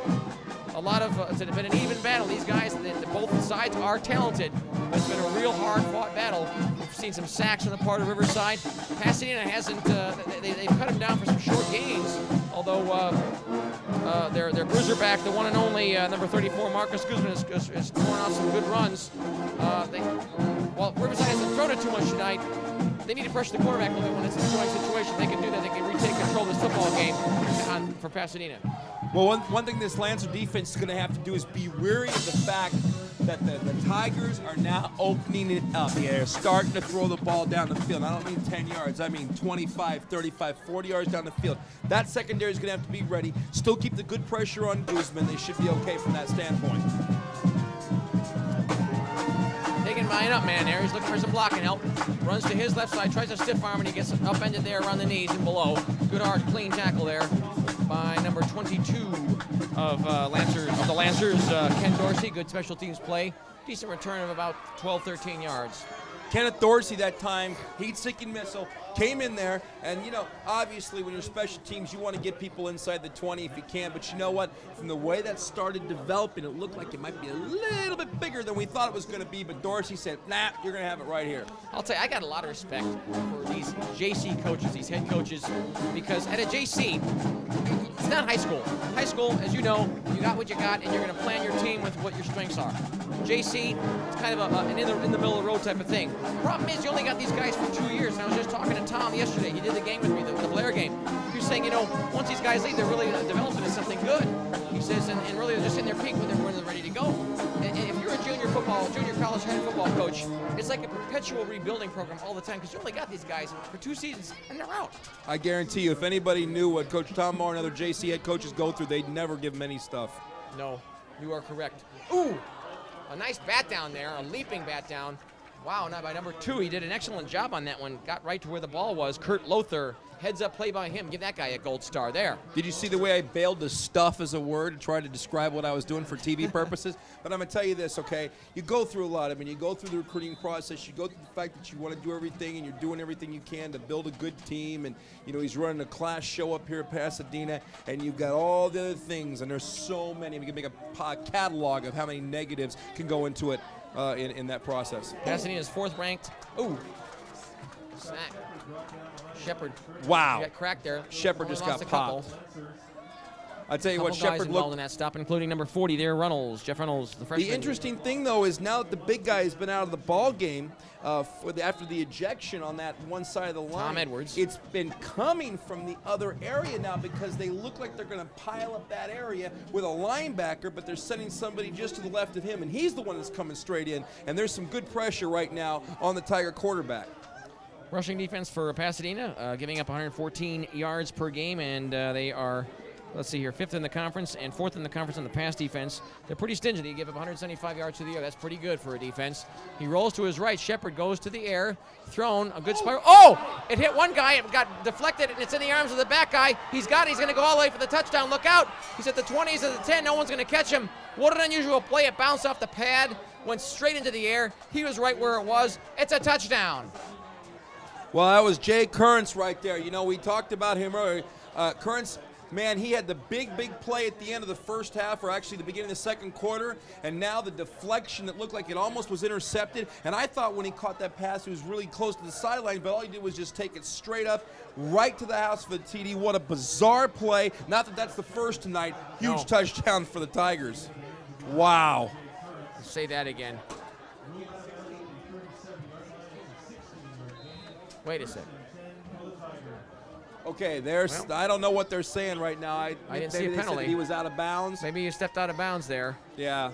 And I guess that was the call. They have a first down. That was strange. I guess he was near the sidelines and did step out of bounds. We didn't see the call. All right, it is first down and 10 yards to go from the 37-yard line of their own. Off tackle to the left, and he moves back on the inside, bobs and weaves, and he glides. Look, he's got more than a first down there. Guzman gets chased out of bounds around the 40. That was a gain of about 23 yards.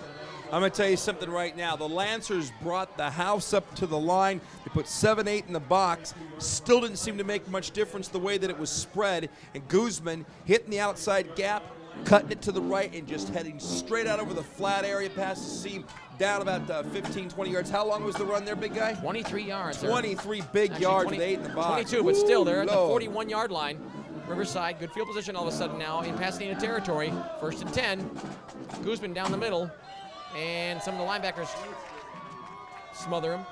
He gets crunched. Harder than 3 yards there. This guy is pretty much the running game as a whole. Not a lot of other guys get touches.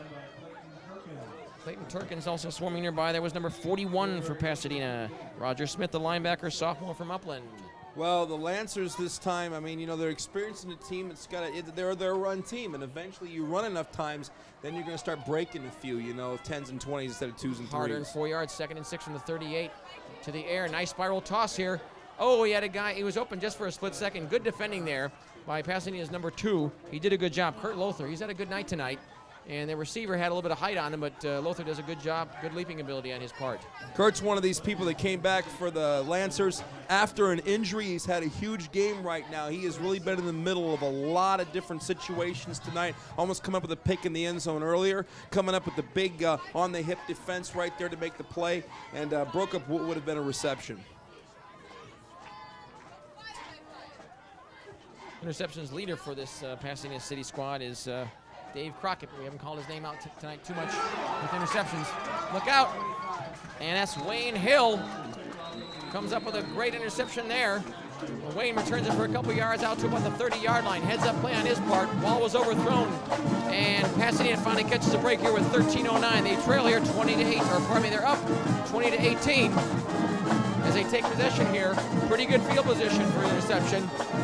What you want to do now, I think, Coach, is they haven't shown too much to the outside flat plays.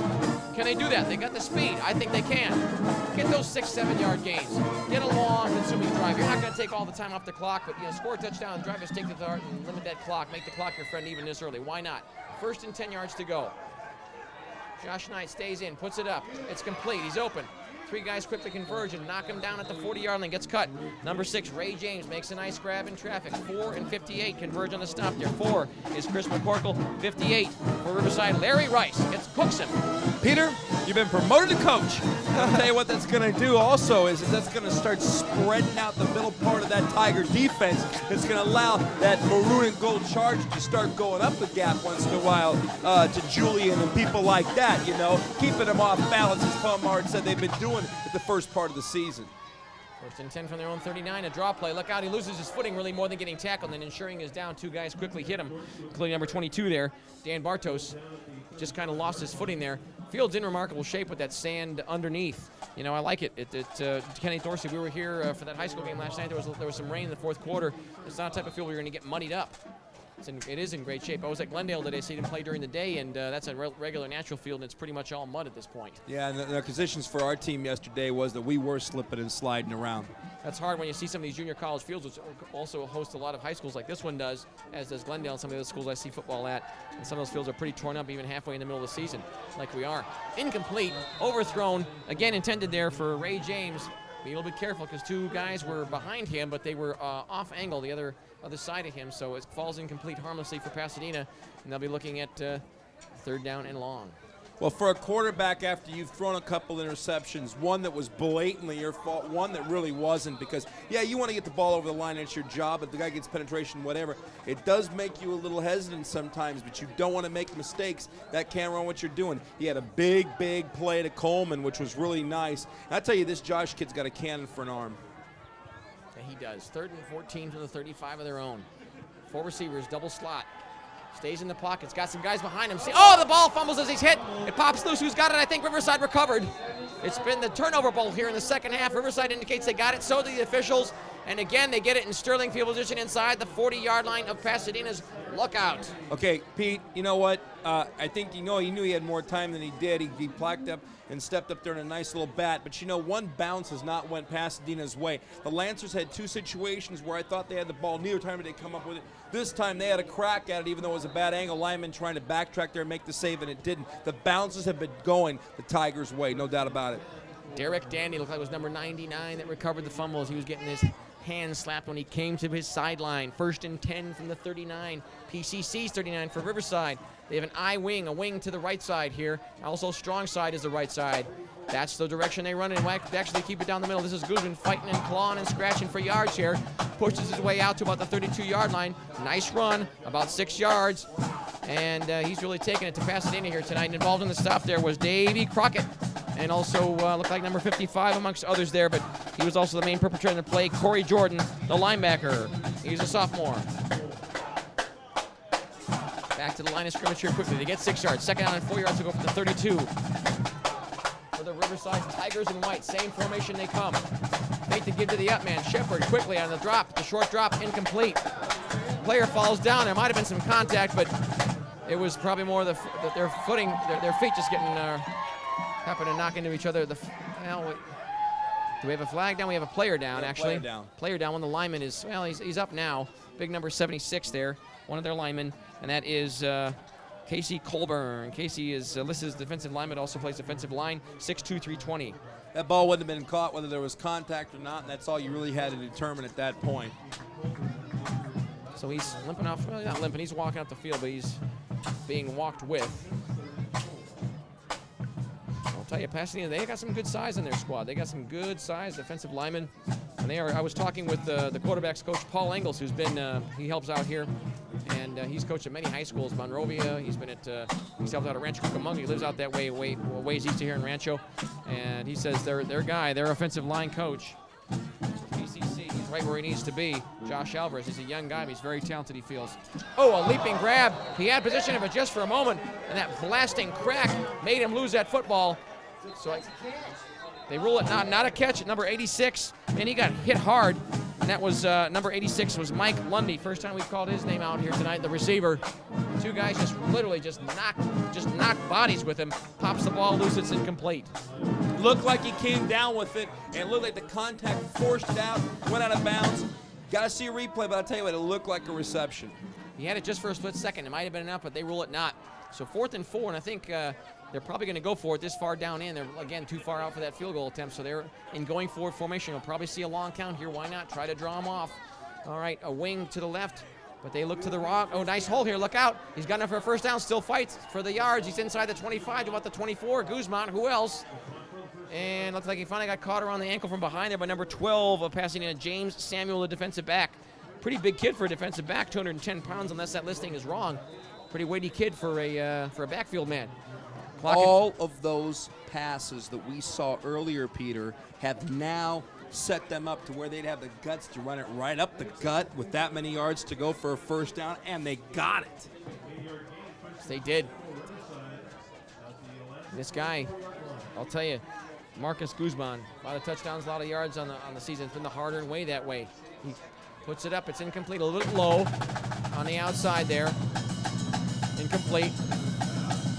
Pasadena City College, rich tradition. They've had some years in the past when they had dominated. The late 70s were good times for them. 1980, they were 10-1 states championship.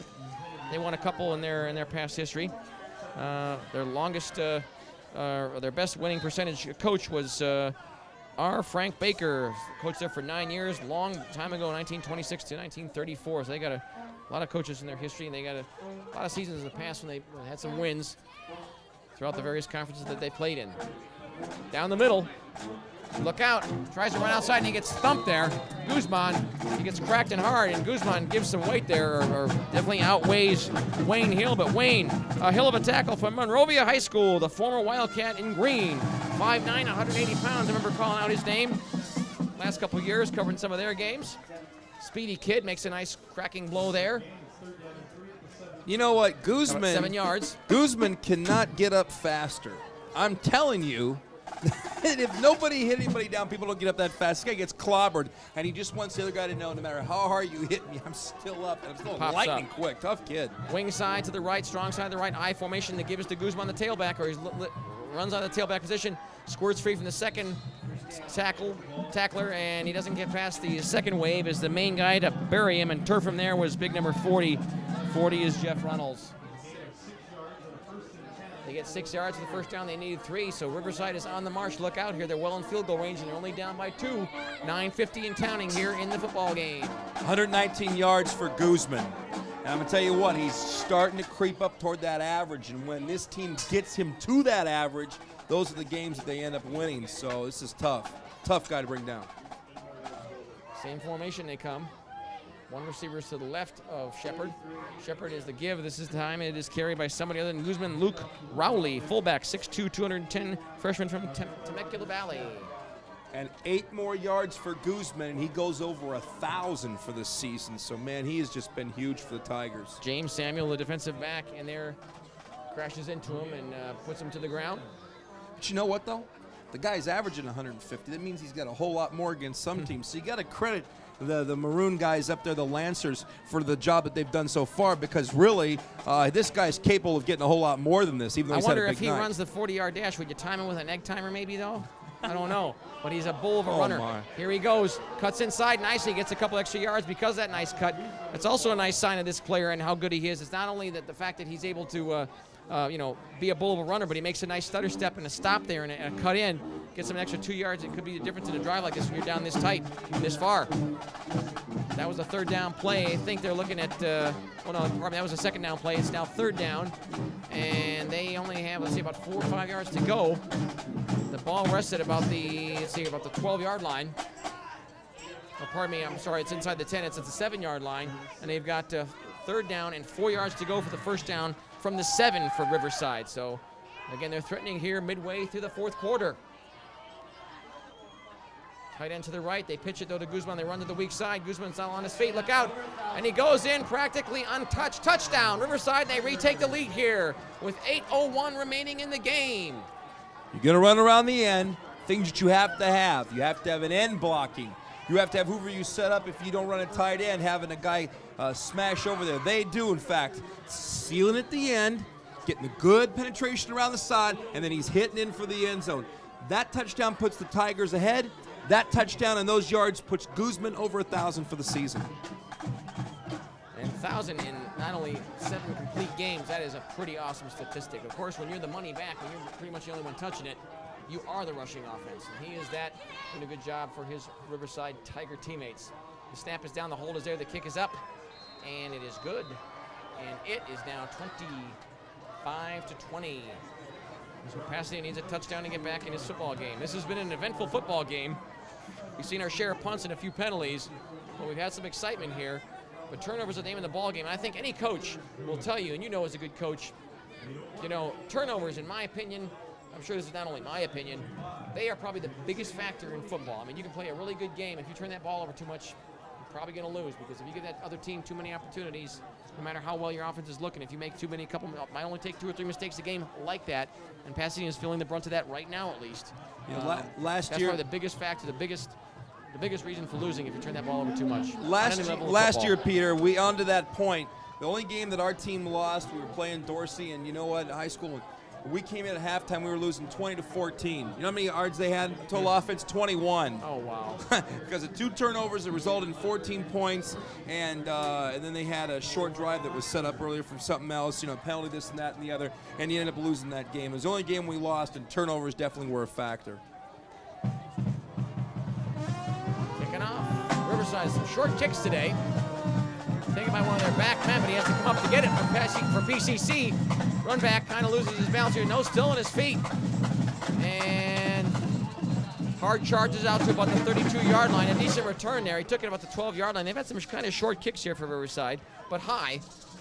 And he gets knocked to the ground by, looked like, number 32 there of the Tigers, Don Riles, freshman from Norte Vista High School. Okay. I don't know how much of a factor it would have been. I mean, you look at 5 points. 5 points really doesn't do you any good. You got 4. 4 means it's still not a field goal. Do you go for the 2 earlier? Well, if they got the 2, an extra point still would have beat them. Though we've seen an extra point blocked today, so you never know. All kinds of factors go into it. First down and 10 yards to go. You could sit down and drive yourself crazy thinking about all the different possibilities. 1st and 10. Smith's in trouble. Oh, man. Or, pardon me, Josh Knight. Josh Knight's in trouble. He goes down. He gets clocked there by Anthony Hopkins. Oh, man, Anthony is 6'1", 240 pounds. Hey, this is nothing. I was doing a game about 4 years ago, San Bernardino Valley College, 1996, at Citrus, Foothill Conference game, and San Bernardino Valley had a Richard Nixon and a Jimmy Stewart on their roster, and they were both starters. Had a former actor and a dead president. Oh, you know about the Potter homes, right? 5 yards were lost. 2nd down and 15 yards to go for Pasadena at their own 27. Looked like maybe somebody jumped, but they don't throw a flag there. Incomplete. It was intended on the left side there for the receiver as he dove inside to get it incomplete.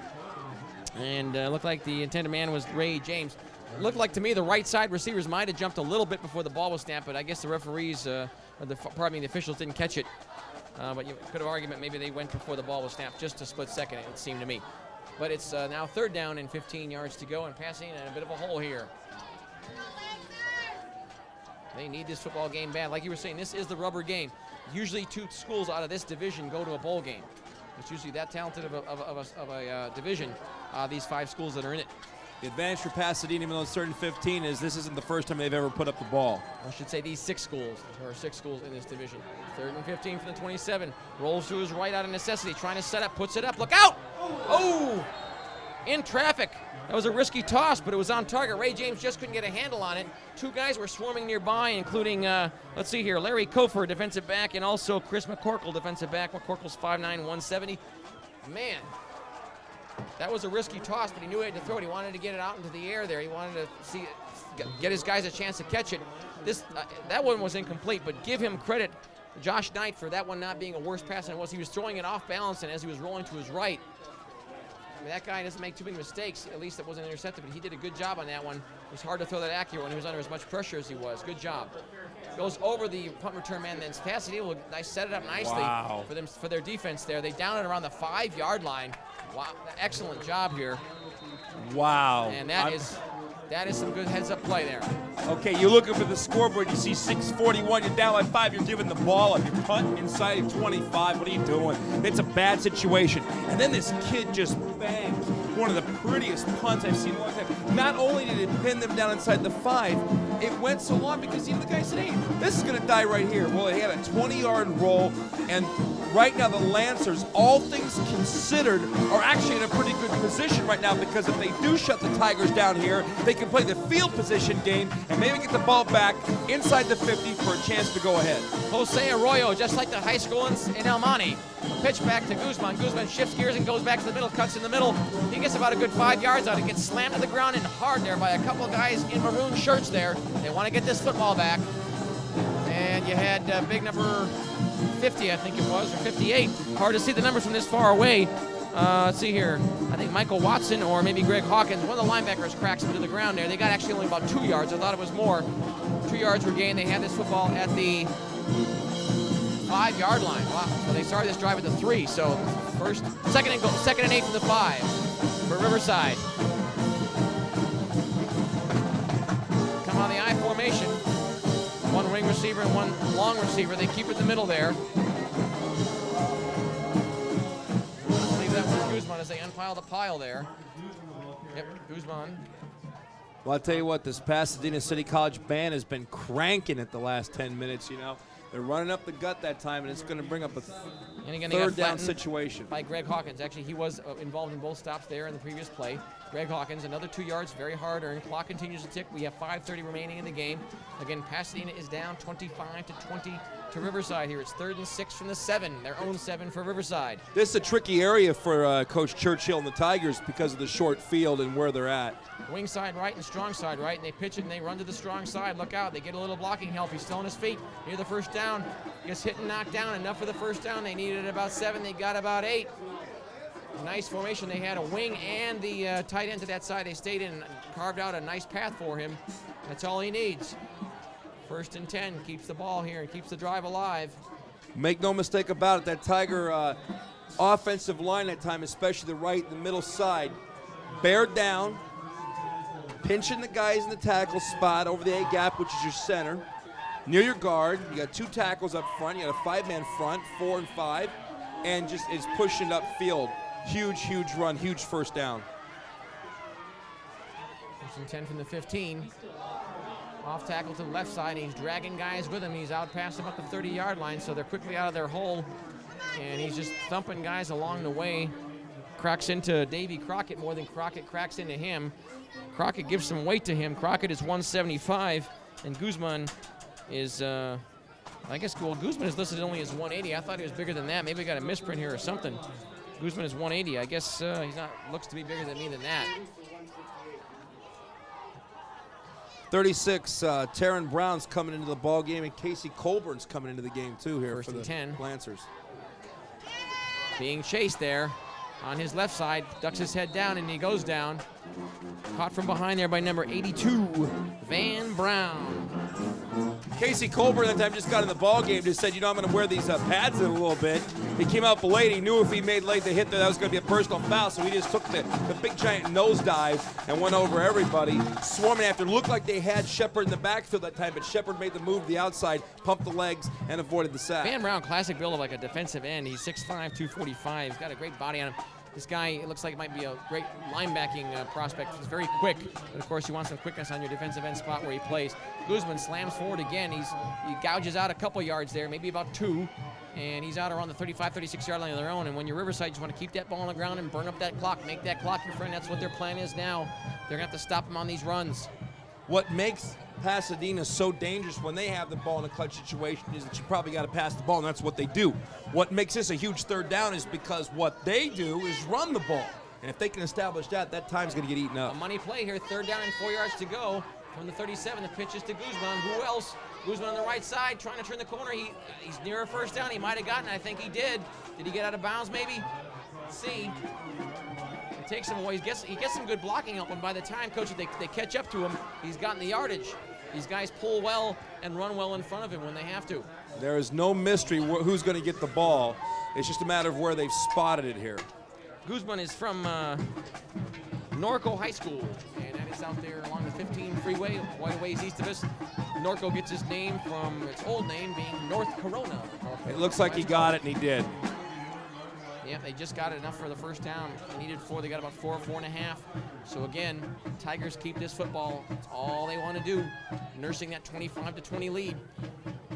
Well, you know, it says 1st 41. down. I haven't seen the chains move. They do it now. Now the chains are moving. They're doing it now.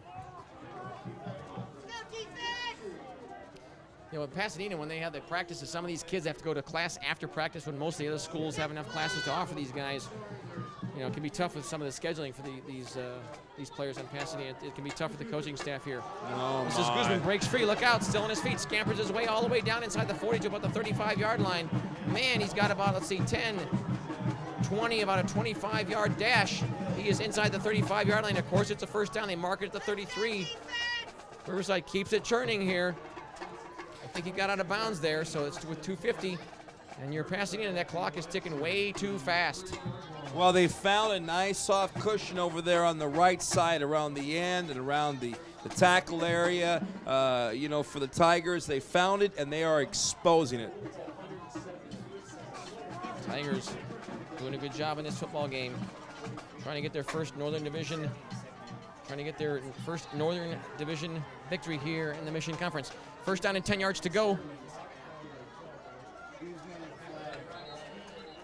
Guzman down the middle here.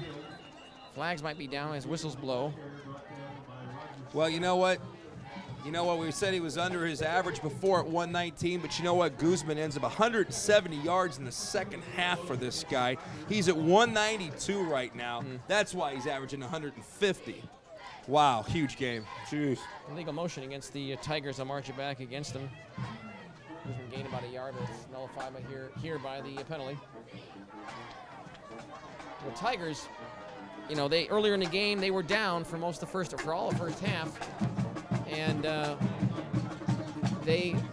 this is an offense that can move the ball pretty well. It's not so much a ball control offense, although they're controlling it here, but is a run-dominated offense, and it's a type of thing where if you get down by a couple scores, not to worry, but when you have the lead, it's easier to play your game and just, you know, work the clock, especially when it's this late. But they have some talented guys on that line. They're doing a good job winning the battle here late. The 4th quarter seems to be theirs. Their conditioning coming in handy here late for their up front big guys here. 2nd down and 12 yards to go. A good scamper. Look out, still on his feet.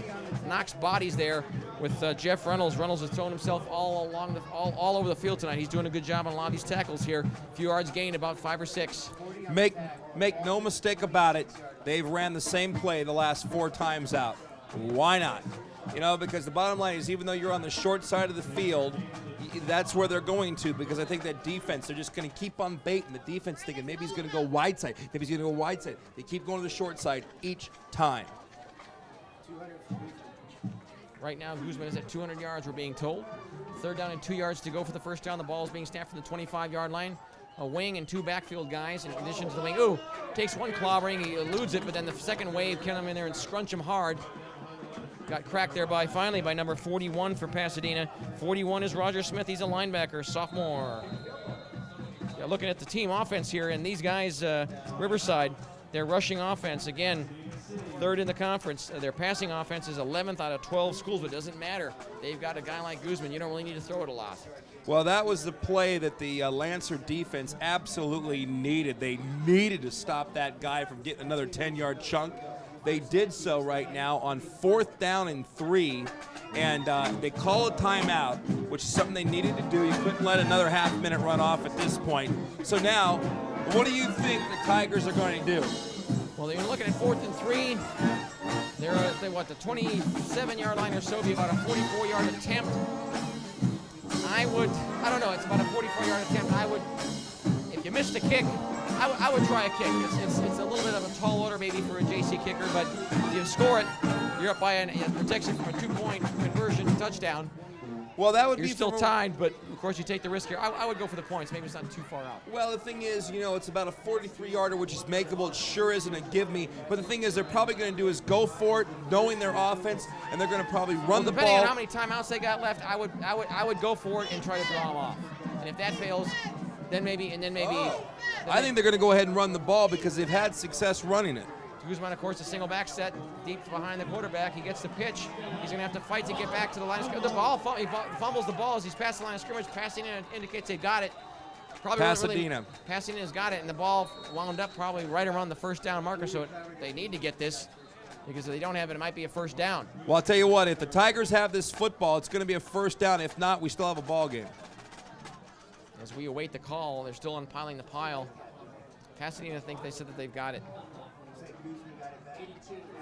Pasadena's got it. Yeah, Pasadena football. So, I'm going to tell you something right now. It was a great stop there. They came up and made the pop. He ripped away from it, and it looked like they were stopped by the line of scrimmage. The fumble actually would have given them a first down. Yeah. Pasadena comes up with the ball. So now with 2 minutes to go. Ricky Crockett. 2 minutes to go, and they've got to drive now 77 yards. But I'm going to tell you this right now, big man. This is the kind of offense that can do that because a wide open attack is geared for a 2-minute offense. And depending on how many, and of course Riverside would probably expect him to go to the sidelines. Pasadena has at least one timeout remaining. I wouldn't be surprised if they went down the middle a little bit just to fool them because they're probably expecting got enough time to maybe do it. I would agree. Because they're expecting it, I'm sure, on the sides. For the sake of the clock, they go on shotgun on first down. And Josh Knight puts it up. A nice toss there. It's on target. He gets hit right away as they keep it in bounds there. Nice catch, nice tackle there. Gary Coleman, he gets turfed there by Chris McCorkle. And they quickly get back to the line of scrimmage as the clock continues to tick here. It's enough for the first down here. Or no, wait. Second down, pardon me. Second down, they got 7 yards on that. Second down and 3 yards to go. Again, they come out of shotgun, snapping it from the 31-yard line. 4 receivers are in, slots on each side. Lined up short. Josh Knight might have to run it. He better get out of bounds. He does. Doesn't get much yardage in the process, though. Chase out of bounds there by Lewis Winder. Not exactly winded on that play, but he makes a nice chase down. And Josh Knight wisely just makes the clock work for him on that one. He's looking for an open man. Gives some credit to the defensive backs of Riverside. They kept him smothered on that play, and that's why it ended up that way. But he got 2 yards in the process. 3rd down and 1. And this is the game right here. It could be 3rd down and 1 yards to go, folks, with 1:27 remaining. What a ball game here at Pasadena City College. It's been an exciting one. 3 down linemen here for Riverside. They got a wing to the right. Both backfield guys stay in the block. The pocket closes in on him. He tries to get the first down as he dashes up as he sees it closing in. He does get it. Nice job. Alert play there by Josh Knight there. As he saw the attackers coming and made the necessary steps to get the first down. He does get it. He gets cracked there by 77 and 92, 77. Nicholas Tagliavione, Tavaglonia, and also number 92, Anthony Hopkins. Quickly back to the line of scrimmage at the 37. It's 1st and 10. Snap. Got to go to a secondary receiver in the backfield. Ooh, he squares his shoulder, pulls his head down, and doesn't take. No, he goes forward there. Devon Wallace takes 2 guys to decleat him. Timeout is called, I think. Pasadena, yep, they call timeout with 1 minute and 5 remaining here. They still have a fighting chance. They're down 25-20. Well, the big man does what he does, which is go forward. I'd like to have seen him go forward a little bit at that time. He barreled for a couple extra yards, but he forces them to call timeout with 1 minute 5. It actually was a very good decision because, you know what, if you let it run under 55 and then you stay in bounds at 59, you're calling timeout now with 47 seconds. This way you can set up a couple plays. The nice thing about it, though, is the chains move.